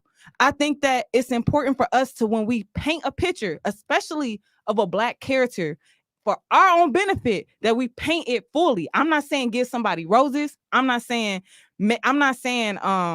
say find something positive. I say lay it flat. And laying it flat is not saying that this man hasn't done anything significant for hip hop. Nobody said that. But nobody said that he didn't do anything significant say it at all. You didn't say it at I'm all. not going to. See? I'm not. But you just going said to we say, didn't say that. But you didn't say it. Yeah, but I didn't say that he's never done anything significant for hip hop. But I don't feel that a person with his personality and how terrible he's talked about people that care about him. I mean, just for marketing or whatever purposes, or the way he has presented, himself, his brand, what he talks about. For me, Kanye is negative. Like, I think that is consistent. He's been him consistent taking his childhood home and having a foundation which everyone could relate to, like him speaking and naming his album Donda. Like, I think that is very positive. I see a black man who cherishes and appreciates his relationship with his mother, knowing that she was a huge foundation to his mental health, and he discusses that. So when we say he's discussing towards people and we skip that is not fair. That is huge. And that's what I'm saying. I don't believe in fair. I've never seen. I don't believe in fair. I'm not like, oh, we have to be fair to Kanye. I don't think that at all. I'm not going to be fair to him. As terrible as he is, he has to be. As terrible as he is to people, when you talk about lay it flat out, I'm laying it flat out. As terrible as he is to people, I'm laying that flat out. And no, I'm not going to be fair to Kanye and try to be kind. I don't think that at all. I just because think he's a black man. I say being I'm not doing that. Disgusting is not factual. That's opinion based. No, that's not opinion. Especially when you don't know that's a person. Not opinion. I'm talking about what he's shown. He has shown disgusting behavior. Donda is not disgusting behavior. Okay, you can talk about that. Donda, whatever. Like mentioning Larry Hoover is not disgusting. Having 3 and 4 albums of bridging a gap between when hip hop was so divided, right? Telling hip hop you don't have to be divided. Hip hop is hip hop. Let's not forget the influences of hip hop. Let's not forget Jay Dilla. Let's not forget Ninth Wonder. But lots of people have done that. That's what I'm saying. He's not the only one. It's different when you have the mainstream, when you're used as a pawn and you bring these things up. It's a different influence. I just don't buy his Kool-Aid. I don't drink his Kool-Aid. I ain't drinking it either. Now, I would say, like I say, the Larry Hoover thing, I think he's, because it was given to him to put in front of people. It's like, and that's where I'm saying, like, I can't really give him credit for that. As far as music, yeah, musically, he's extremely talented. If it's making some beats and things like that, or production, and he even said, "Don't call me a hip hop artist," because then he say calling me a rapper or a hip hop artist. Yeah, true. Like a rapper is nigger. I know for a fact when people call rappers, they're saying nigger. Look at that rapper. Look at that rapper. Even 50 Cent. Well, that's when they say anything. Look at the black guy. That's the point that he's making, though. But they're still calling you nigger, even if they say, "Look at that black guy wearing a hat." Agree. I agree with you. But that's what they're saying. That's what they're saying. But we're still taking his words and not. You see what I'm saying? You're saying that's any word, right? But he was saying, I'm saying if your sentiment is nigger, we're still if your sentiment is nigger, right? If that's your sentiment, it doesn't matter what you say. Then you could say. So what's wrong with him calling that guy, that fine gentleman there? You could mean the same thing. With that logic, what is wrong with him saying that? Saying what? That rapper means that they're calling you nigger. But my point is, why does he need to? My thing is, why does he need to, like, put it on, if you use the word rapper that you're saying nigger. Anybody that has the sentiment, you feel me? Like the whole thing is like putting it on like, if you say rapper, it's nigger. If you say urban, it's nigger. If you say that, but that's because at the end of the day, what people are not talking about is the reason he's an extreme capitalist. Somebody wrote this on my profile. It was so profound. Thank you for whoever wrote this to my crypto comment. It's because people, including Kanye, are in a race to be the next oppressor. He would love to be your oppressor. And all of his behavior has shown me that his goal is to replace your oppressor. So all the capitalism, the freaking Yeezy shoe, like he wants to take your kids and put them in his orphanage, right? Like I'm saying, like, who's gonna give Kanye the children? Please don't give him the children. I don't think he's gonna end up with custody of his kids. So that may be difficult. That's all fine and dandy, but I think it's fair for me to be on the other end and say I think there's more to the Kanye story than what you're saying. It will. I mean, I guess this is where that's all I'm saying. I ain't a stan. I'm like, you can label me what you want, but I'm not a stan. I'm just, again, you are definitely a supporter. I am not a strong supporter. A strong supporter. I think y'all are strong haters. I don't think I'm a hater. I think I like his music, or I've liked his music. I don't think he makes music for me anymore. I think if he wanted to make music that I like, he could do it, just like a lot of other artists. But it's more lucrative to make the stuff he's been making. And when I do support a person, when I see hip hop in a state where you got 10 and 20 artists that sound exactly the same, no one has cracked the sound, right? I do support. You don't think Drake has cracked his own? He has not cracked the sound. Drake pulls from, and they all do. I know what you're gonna say, but what Drake's recipe is that he pulls from sounds that have not yet gotten an opportunity to go to the forefront. He uses that sound. I feel like you hating on him. I like Drake from a musical perspective, but I can't be. He's a biter. That's a fact. But I'm saying it nicely. I'm saying it nicer that he uses like Afrobeat, right? Afrobeat. He uses that, right? And now there's artists that we would have never heard of on Afrobeat because people are searching the sound, right? But a lot of people say that's biting, right? And in some ways, I think Drake definitely meddles the line. So for me, I do support, right, moving the sound, right? I see when I go back and I do my little bit of study, and I do on hip hop, like Kanye said in the interview, what I appreciate about the artistry of hip hop is who moves the flagship of the sound. And this is where we differ, because the machine moves the flagship of the sound. In It mainstream. has nothing, Yeah. in mainstream. It has nothing to do with the talent of the artist, because if they chose to make It's knee obviously smack, nothing to knee do with smack talent. and head scratch, the most popular rap artists, they would come up I'm with some talking about TikTok for dance, what I like. and they will put. But what I'm trying to tell you for is, my ears. but what I'm saying is, it's like conditioning. It's Pavlov's dog. If they Yeah. present enough of it, eventually it's gonna be a, you know what, I like that head scratch and knee smack song right I mean, there. look at how many I people think love that's- Travis Scott and try to kill each other. What I'm saying is that If the appreciate machine buys in, usually, and this is where we don't have control, and hence, like I say, it really has less to do with you. Even as much as I love Michael Jackson, I'm smart enough now to know it was millions of people as talented as him. I mean, Mickey Free came up with the the moonwalk or whatever, or Mickey Free and them did. So like, but it's the machine they will shine a light on the artists that they know that will be the easiest to exploit, to pull the most from. And if you are not that type of artist, the free thinkers are who are music connoisseurs. Like for me, what about I didn't grow up. I didn't grow. Wait, go back. Just say your statement because it got cut off. I think that's unfair to people who go and select what they like musically. I think the free thinkers of music, I don't fall into that category. For me, the support of Kanye, it branches from the fact that I couldn't grow up listening to hip hop. I had to sneak and listen to hip hop. So my friends would sneak me music. When I was snuck the College Dropout, for me, it was like, oh my God, the sound is amazing. And then I found out this nigga wasn't the only nigga making that sound. Because of that, I got introduced to all kind of. But hip-hop. your statement is personal, and Khary was talking about mainstream, and your personal is not the mainstream. I'm giving my perspective, though. That's the whole point of me having this mic. No, but Brittany, so but the point was about mainstream. It wasn't about any of our. It wasn't about any of our personal. I'm still making the point that gets in when we make that broad statement, that gets in the way of people's personal perspective of the music and what it's about. Music is subjective. You can like mainstream. Yeah, that's not what I'm saying. I'm saying to you that it's not just that the system is moving the thought process of the person, the free thinker of music. And this is where we differ too. And I'm a person, I love this media stuff. I got a marketing firm, I podcast network.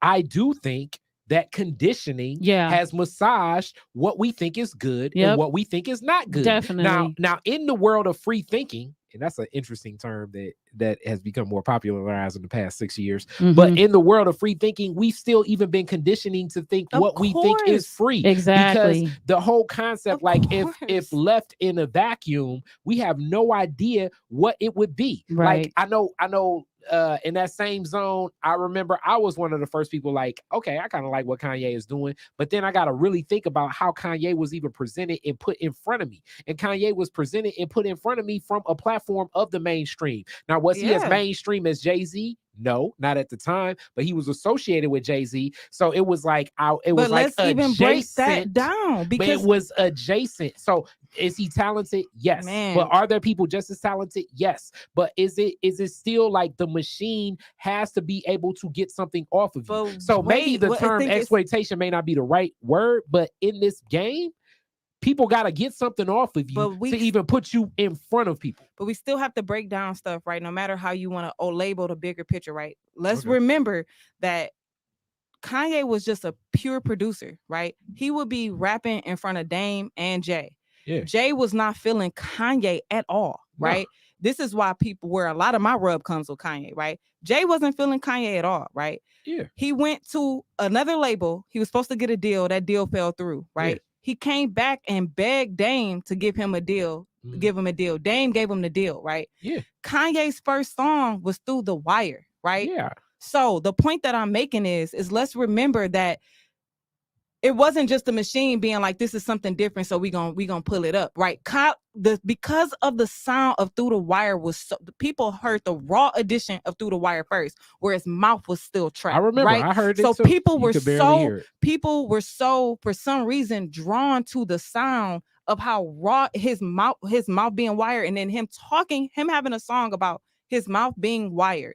And you can hear his mouth wired is what drew people in, right? But the sound. But the point, Brittany, is that you can't deny that. you can't deny the strength that, of the marketing.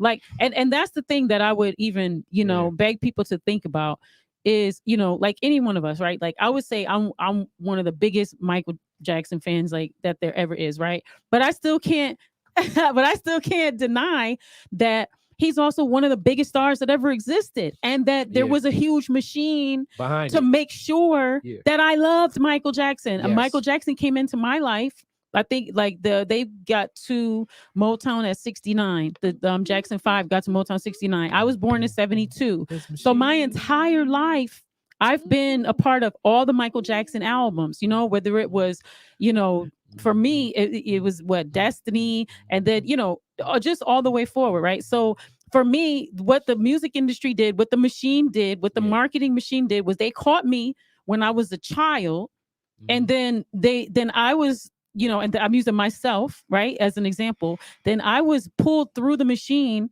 right, through my childhood, so that now I'm an actual fan. That's what the machine does. It knows exactly. There are scientists. They have psychologists and scientists that work at these labels that understand your psyche, that understand how to predict, predictive behavior. Now all this stuff is moving to AI, all this stuff is moving to data. But what I'm saying is they completely spend all this money on marketing to make sure that you, Brittany, believed that the reason you found Kanye is because of your free thinking. No. I never had you figured out. Said that. They already had you figured out. I never said that. What I'm more so saying is once YouTube, right, realizes that I like a particular sound, or Amazon realizes that I'm searching through a couple different things, and then the next thing I know, right, they suggest me some things, and they suggest me 4 things, and I go, they funny.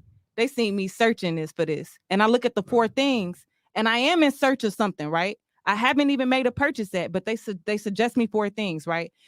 Yes, I understand that my brain has been imposed, right? They understand my patterns. But if I choose to make a decision, that does not mean that I am somehow in some way lost or making a bad purchase. Nobody said that. That's not what I'm saying. I never said that. But I also never said that the whole reason why I listen, I was made to believe that I was a free thinker because I listened to Kanye. I never said that. What I am saying is that I still have instinct. I still am a human being. And I guess this is where we differ. This is where we differ. I'm clarifying. Like let's put it like this, especially in a younger age. At that age, and we fall in love with music, like what Piper said, like the arc of like your age, that teenage age, like I would say like middle school on up. So here go another one, another Gemini that was very erratic in his behavior in hip hop too, and Tupac Shakur. And I love Tupac. And a lot of people my age and up especially will tell you like, oh, Tupac's this, Tupac's that. But Tupac was very erratic. But what we're saying is, being that they can put an artist in front of you that they know they can kind of have more controls, has more erratic behavior, like a R. Kelly or Kanye West or Tupac Shakur, that means that they're going to be able to control the boundaries of that artist more so than an artist that is more independently thinking. And if they pick that artist that is more independently thinking, they're not going to be able to push the agenda of whatever they're looking to push. And when I say they, it could be a sound, it could be a look, it could be so many other things. So the whole concept, I'm not discrediting, and it does seem like that. He's still very talented, but within the realm, I still must remember the machine, even the packaging of the machine. Yeah. So the story they tell you of the machine. Yeah. When I heard of Justin Bieber, I heard, wow, man, it's just this white kid on YouTube, and Usher just found him and he gave him a record deal. So I really think that's how the hell Justin Bieber got a record deal? Right. No, but that shit sounds good to say. Like good. It's some white kid in Canada that's singing a song, and he's kind of like these other white kids. I hear you. And let's give him a song with Ludacris, and let's have him look cute. All what of I'm a telling sudden, you is all of this goes goes into the whole idea. So it's people, the way you feel about. There's no artists that have been just groundbreaking and the machine had to back them because they were so groundbreaking. No. There's never been an artist. Buys in, they can take something from you. There's no artist with all of them, even Prince, and I love Prince too. If the machine buys into what you're doing, they are getting 10 times fold. It's almost like you working at McDonald's. It'd be like a person saying, like, hell yeah, man, McDonald's giving me this check and I'm making a hell of an opportunity. So are we saying we like for every time you make a Big Mac, they are making maybe 2,000% profit off of that one Big Mac that you just packaged and gave to them for whatever the percentile of it. So what I'm trying to say is that is just how it works. And you want more artists that you can have more control over through that, whether that be drugs, whether that be sex, whether that be insecurities, whether that be money, whether that be whatever. The last thing you need is the type of artist that's going to be like, nah, I'm cool with that. Hence, Prince, during the height, I think, of like possibly what would have been like the marketing of his career, because he wanted out of his Warner Brothers deal. Yeah. Basically, it became like trying to find drugs to get some Prince music, I think, between like, what was that, like 1993 and probably 2003. Now, was he any less talented? Was he working? Was New Power Generation? I think in a lot of ways, that album, Diamonds and Pearls, was one of his better sounding albums. But Warner Brothers said, guess what? No bet for him. We're cutting everything off. Every label, don't do music with them. Anybody want to do an interview with Prince? Don't do it. Arsenio, oh, you still going to interview Prince? Guess what, Arsenio? You no longer will have a television show, because anybody that does anything with him is going to be ostracized. So when I say the machine has that hold on you and artists, of course, that's what I'm talking about. Oh, we like we saying, we know that about like every artist. So, but all I'm doing is saying that when we discuss certain things, we have to discuss it in totality. Machine or no machine, right? There have been some groundbreaking things through Michael Jackson, through Prince, through Kanye West, through I can go on and on. Like even with the Tribe Called Quest, through Drake, even through what's the part, Little Baby, what's that, the Baby. But what's that R&B sound Tekashi that R&B sound that became real popular in the 90s? I don't know, New Jack, right? We're talking about moving the sound, right? Yeah. All that being said, it's supported by the machine, but those were very, very, very instrumental sounds, and those were talented people. George Clinton, right? That sound, but no one's doubting that people were talented. With George Clinton, I got something specifically with George Clinton. I got a specific story that he'll even tell you, and they'll even tell you. As far as in the world of hallucinogens and stuff like that, the place and spaces in like in the San Francisco Bay Area where that found LSD, they intentionally decided to use George Clinton and the Funkadelics to try out LSD on their music and their sound. I heard the story. Now, that is what we call intentional, because if it was another type of artist, that would be like, what is you talking about, white man? I'm not about to do that. And then back to the Louis Armstrong.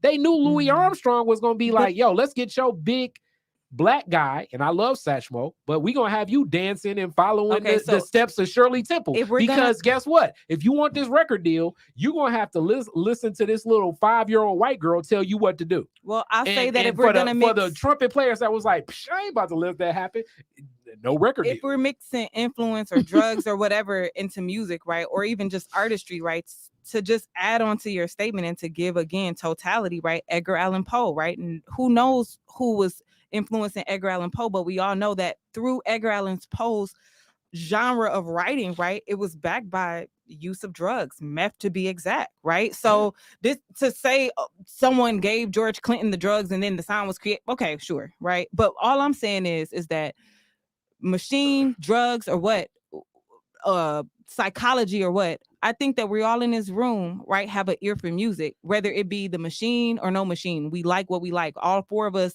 kind of separate, but kind of all five of us kind of separate, come together, right, when it comes to our musical taste, right? There's if we were to draw like a connection and disconnection to our musical taste, right, I think we'll find some interesting things, right?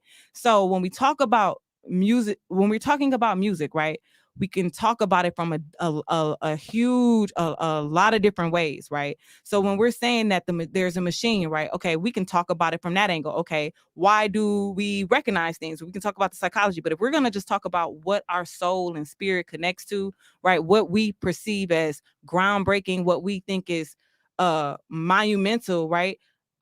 I think we still have some say so, and that's all I'm saying. Like Well, I'm not well, disagreeing. on that note, with none of what y'all saying. But I would say on that's that been note, I want to conditioned. throw it to Deja so we could talk about the artist of the week. So I think that's a good segue to get us to the artist of the week. So my artist of the week, her name is Ego May. She is out of the UK. She is a singer and a songwriter.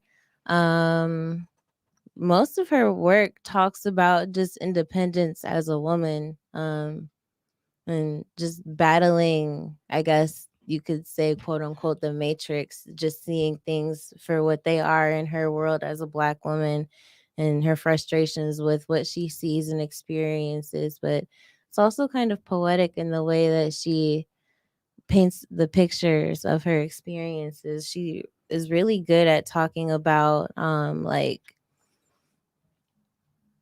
how what she's going through affects her relationships with the people around her. Like, there is a song on her latest project called Speck of Dust, I believe. Let me go double check the name of the title. But the song is about worrying about things that are really small on a grand scale of what's important in life. And she's like, why am I tripping on this? And I'm just a speck of dust in the grand scheme of the universe, the multiverse. How did you find her? My cousin put me on to her back in like 2015. But she's been making her way out into the scene of like independent singers and artists out of the UK lately, as in like since I found out about her in like the past 6 years. But yeah, it's just really random. I think she was on a remix that my cousin played for me by a producer that she liked, and from there I followed her career. She actually just had a song from her latest project that she just dropped that was on an episode of Insecure's latest season on HBO. So she's getting more and more exposure, and it's good to see because I really respect her work. So her name is Ego May, right? And so it's interesting because like at the top of the show, Khary was like, yeah, I don't know. She's got new music. Yeah, he's like, I didn't know he's like, I could have swore Ella May spelled her name with an I, but this is not the same girl, which is ironic because they're both from England. That's dope. So completely different feels and moods for their music too. That's funny. I think so so with this project, have you been able to like decide like which song is your favorite? Probably Yo-Yo, the song that we previewed at the beginning of it. I really appreciate her harmony. She also has a color show. If you guys ever go on YouTube and watch the color show. Yeah, I saw that. It's pretty cool. Yeah, it's just where artists get a chance to sing in front of a microphone, and sometimes if they are like musical artists, like instrumentalists, people that play instruments. Can't think of, there's a word for that. Why is it leaving? Yeah, musician. Yeah, that's it. The instrumentalist is, appropriate. Yeah, so they're able to showcase their talents if they play keys, drums, whatever. And she had a double feature with her color show. She was able to perform 2 songs, which you don't see a lot. Right. So that was really cool. Back to back. I think the second performance was called an encore, but I was really happy for her because she deserves that platform. She doesn't write about regular topics. I like that. So yeah, so we put her link tree in the description below, right? So thank you for that. Yeah, thank you for letting me showcase her. Yeah. And then Khary, you mentioned we'll have to put in the description below, but before we go, can you tell folks again about the donations? Okay. Give Tuesday. It will be the start of the Detroit is Different 501c3. And definitely conversations like this. And we love you, Brittany. This was a great discussion. We didn't even get into Kyle Rittenhouse like I wanted to. But it will be to support more of what we do with Detroit is different. This 501c3 is specifically set up for the A Lot of Studio concert and podcast series that takes place in the summertime. There will be some Piper Carter podcasts, a part of the A Lot of Studio podcast series, and we're looking forward to that. So the Give campaign will start on Tuesday, November 30th, like a lot of the Give Tuesdays. You got Black Friday, then you got, what's that, Cyber Monday, and then you got Give Tuesday. So Give Tuesday, make sure a part of the foundations and 501c3s that you give to, you're supporting Detroit is Different. It'll be a Cash App crowdfund campaign. I'm gonna make sure that I get you what you're gonna need so that you can get back some tax write-offs if you're looking for tax write-offs, but also if you're looking to give and be a part of the Detroit is Different NFT, give $250 or above. More is welcome, but $250 is definitely more than I would expect most people to give. So thank you. Yeah. And so Deja, did you want to leave with any words before you go? I enjoyed the last week just relaxing and listening to my body. So as we move into this winter season, I want everyone else to do the same. Just listen to yourself. I love it. What about you, Brittany? I will say that always feel free to feel or freely think differently, but at the same time, don't if it's not productive, don't use it, right? The whole point of conversation is to share different or similar thoughts, right? For productivity, for learning, for understanding. Never to a sense to say that your opinion is different or better than, but it should always fit into the community or the conversation. And Jireh, you got anything? You didn't get to talk this whole episode.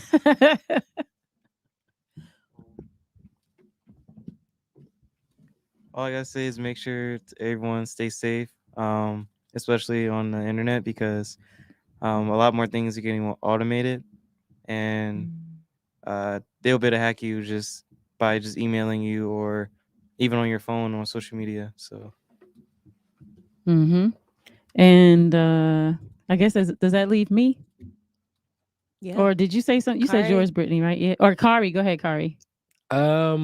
I definitely want to talk a little bit about the Kyle Rittenhouse. I know we mentioned it in it. It's 1 hour 45. I didn't think we was gonna go that deep into Kanye, but this Kyle Rittenhouse trial is so revealing for most of us what we've already known of the white supremacy that still has such a strong stranglehold on this nation and what it's built on. The behavior of the judge and personalizing it to him, when I think it's way more macro. Like it's being that his behavior is greenlit to do things like this, being that the people that were murdered cannot even be called victims in the courtroom. That's and crazy. Also being that, like, usually when things like this happen, you see the victim family speak for it. Tells me that there's a lot more collusion going on, because by presenting the families, you personalize, you give faces to who the victims are, and they don't feel so much like just names, quote unquote, rioters and looters, being that they can be called rioters and looters, but they can't be called victims and they were murdered. And they're saying that, damn, you can show up to something with the AR-15. Wow. He didn't even live in that town. He didn't even live in that town. He didn't live in that state. You crossing state lines, and being that the mom is not going to jail as well, or being 17 years for old and shouldn't even have a gun at his age, and wasn't even registered to him. It was his mom's firearm. It was a family firearm. They went to quote unquote family protect AR-15. property. Yeah, the family AR-15. Like this trial is pushing such and suspending so much of the belief. Yeah. And also in that realm, as I take in a lot of media, and it's so funny because, like, in this realm of, like, with everything going on with certain viruses out here, I've welcomed listening to more of the conservative talk, which I listened to a little bit, but now I have to listen to a lot more because certain information is being filtered. And then some of the black conservative talk that's labeled under Hotep, but it's still from a conservative slant. And just even hearing the argument of why this is self-defense is so frustrating. Crazy. And I've Same. listened to a lot of it because I've listened to a lot of talk about why it's self-defense and the backgrounds of these people that were murdered. 2 of them murdered and 1 of them shot. And we don't even have a face. We don't have names. We don't have anything to humanize who these people are. And they really need to be humanized. And these are white folks. It's a white guy. Yeah. I think they're using it as precedent. Yeah. They're trying to say, oh, and I mean, yeah, but Lord knows if you take your AR-15 as a black guy, you know, you won't make it to a MAGA rally and say, hey, I felt threatened the minute that I saw that red hat run up on me. You know, you won't make it to the rally. I mean, because you remember Franklin Ajayi used to tell that joke. I mean, he used to say that what would happen if he's like, you never see black people get a kidnapped. I mean, I'm sorry, but he said you never see them. He said because as soon as they, you know, like for the political, you know, kidnappings, he said because as soon as they would say, "Hello, I have a black," hello. Yeah, I think that's actually the Chappelle joke on what special is that? Not Killing Them Softly, the other one. But yeah, he got that from Franklin Ajayi. Okay, well, but yeah, hey, so I mean, but I mean, yeah, so it's like with the process of the trial, I think like that media machine that we're talking about is like you have to test it on the public first because the optics, right, is white on white crime. So because of the optics, it's more palatable, I guess, because it would really be, imagine if the victims were black. Right. So right now, my belief is that they're just like testing the audience, like testing the waters to see, okay, well, we got that one off. We got that one over. And once, you know, with law, it's all about precedent. Agreed. You know what I'm saying? So they're setting a precedent at this point. So yeah, like I'm curious to see moving forward in terms of like how this will play out, how will this impact law, like moving forward, or will it? I think it definitely will. And then also, I mean, it's also so tragic. It's running concurrent with this Ahmaud Arbery case too. Man.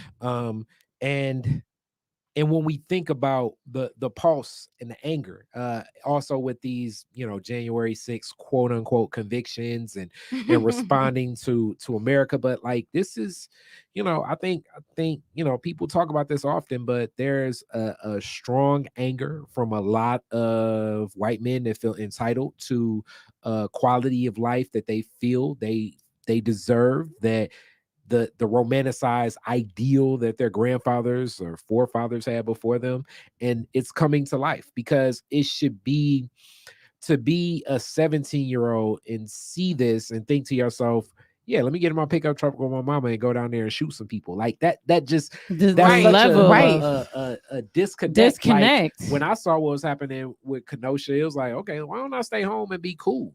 Not let me quote unquote protect some property from people that I don't know whose business this is, who owns this. They probably got insurance in the first damn place. I mean, what is going, like, what in the hell is, why are you so eager to be so violent?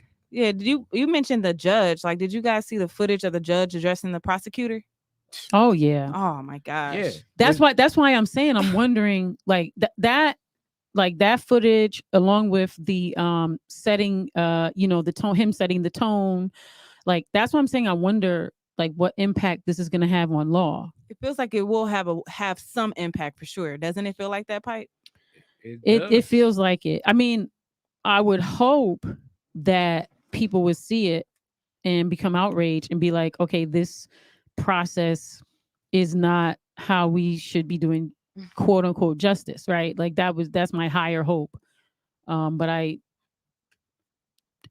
feel like what we're seeing is like the opposite. But this is also where I expect, as you talk about the liberal machine, I would expect good old Uncle Joe. Joking, by the way. That's what I'm looking for. I would expect Uncle Joe, Kamala, Vice President Harris, our illustrious black prosecutor Kamala, and say something specifically to this. Yeah. Because by saying something who loved to Tupac this, in high school. yeah, exactly. But by saying something specifically to this, it will help It will. The It's sort of like process. when Yeah. Barack Obama said, "Yo, Trayvon looks like would have been my son," Yeah. and that became such a Yeah. polarizing moment. Right. Yeah. But something needs to be really said Something because needs to be this is said. grossly. It's It a is. gross Grossly. miscarriage It's a of slap in the justice. face. It's a gross miscarriage of justice. And like you said, they're using the fact that, right, the optics of these were this wasn't a race issue. This was but It was a race it was a issue. race issue Yeah. because they were white people who were supporting a black issue, Yeah. right?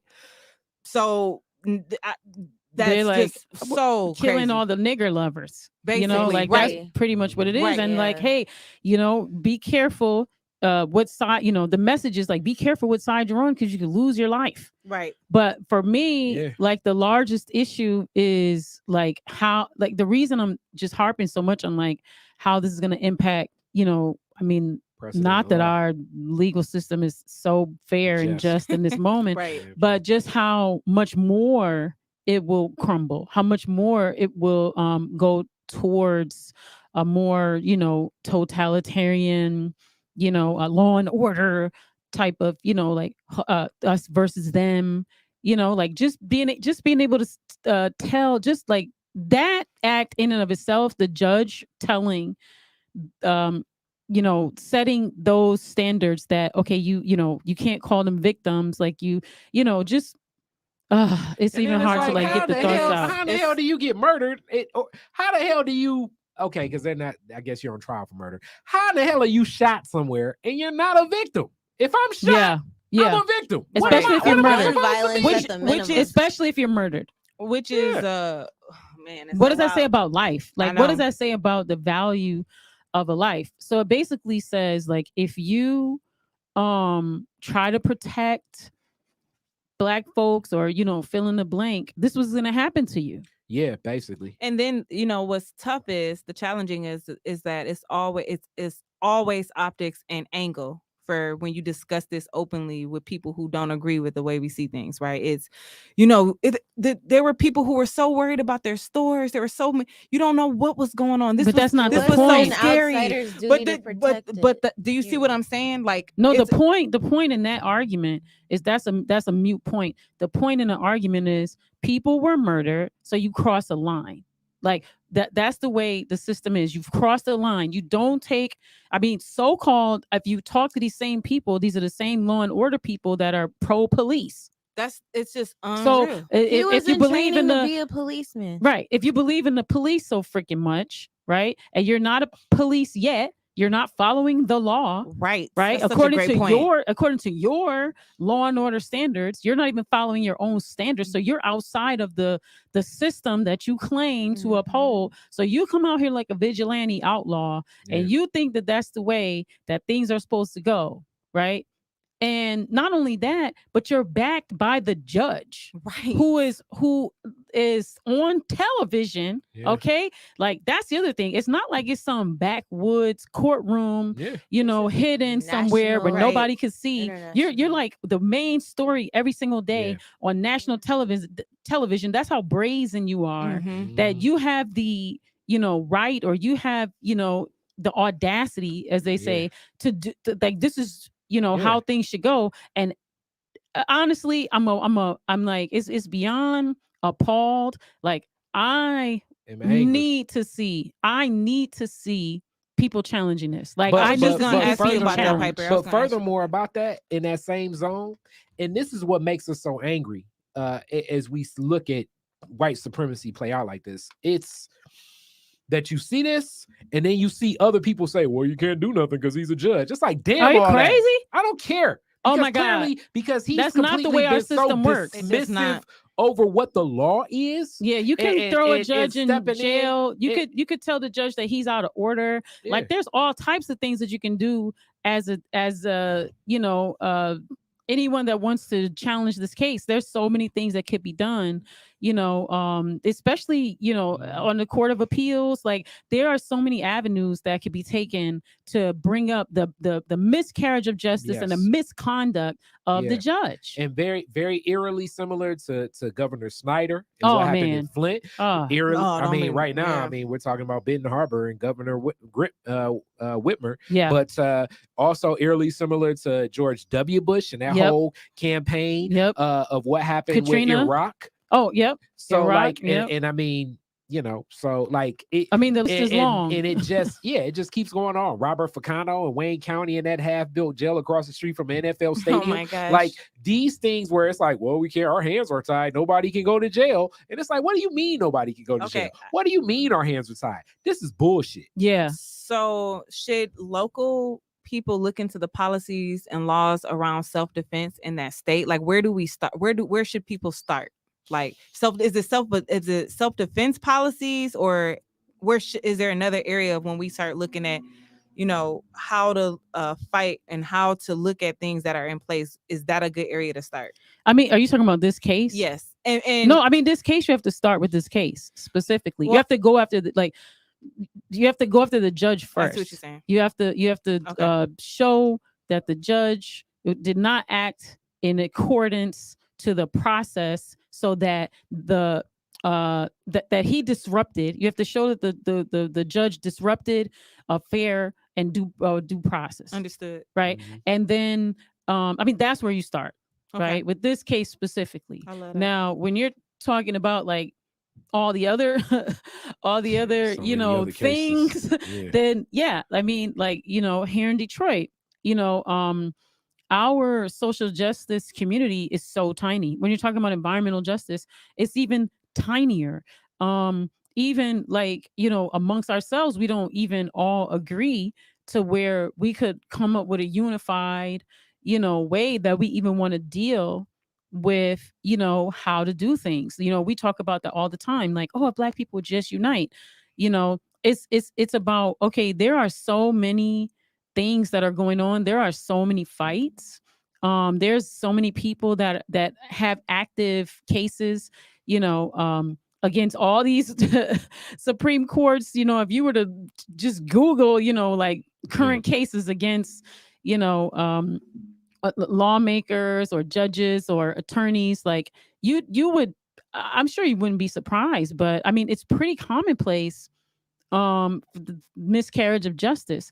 And what happens is people do feel overwhelmed, or people feel frightened, you know, because you know, it might be too much, or you may have been threatened. But you know, this is pretty, you know, people just deal with stuff because it's difficult to, you know, manage your life and then, you know, go after, you know, like the justice system, you know what I mean? But there's plenty of cases that are active, like right now. I mean, against the same type, right, like of behavior. You know, if you look just in the city of Detroit alone, how many active cases people have against police officers, against, you know, judges. That's why the it's city's crazy. paying out so much money for police brutality. Yeah, Yeah, it's I heard crazy. that. I heard there's so many lawsuits, and I heard a lot. It's about crazy. That. I mean, it was a big argument. I mean, in local news, police commissioners board the other day. Oh yeah, it was a huge argument of how to go forward with some actions, with new members being on the commission soon too. Okay. Oh, we need to do a show on the new commission too. I think we should too, because we kind of focused on city 50. council a lot last week. Mm-hmm. So I think we should get into policies too. There were a lot of policies in play, and it's the last election. So. Yeah, we should talk about that. But yeah, so we've gone on and on. Just want to thank everybody for sticking with us and watching. Share, like, subscribe. You know, Piper Carter Podcast on right now it's Piper Carter for the People channel, but I'm gonna change the name to Piper Carter Podcast. We're on the Detroit is Different Podcast Network, also on all your streaming platforms. So just let your friends know this is the place to have great conversation and share. We also really appreciate, you know, the donations that Khary spoke of earlier, like supporting the NFTs, the campaign. And remember, you go to DetroitisDifferent.net and you can check out other great podcasts that are on the Detroit is Different network. And of course, you can go to our social media, Piper Carter Podcast. Wait, and shout out always First Class Media. I don't know. You know who that is? I don't. Hey, whoever you was, you stayed in there rocking with us the whole time. We should have shouted shouts you out out to way Always earlier. First Class Media. Yeah, next time we'll do better on the chat. We got to do better on our chat. I know, But we was getting fired up above that Kanye. Fired it was like, up. It was like Ali Fraizer in here. I know. But all, free thought. We're all free thinkers. We're all free thinkers up in here, so it's gonna get heated. But yeah, so just appreciate y'all and keep listening, and we'll see you next week. Peace.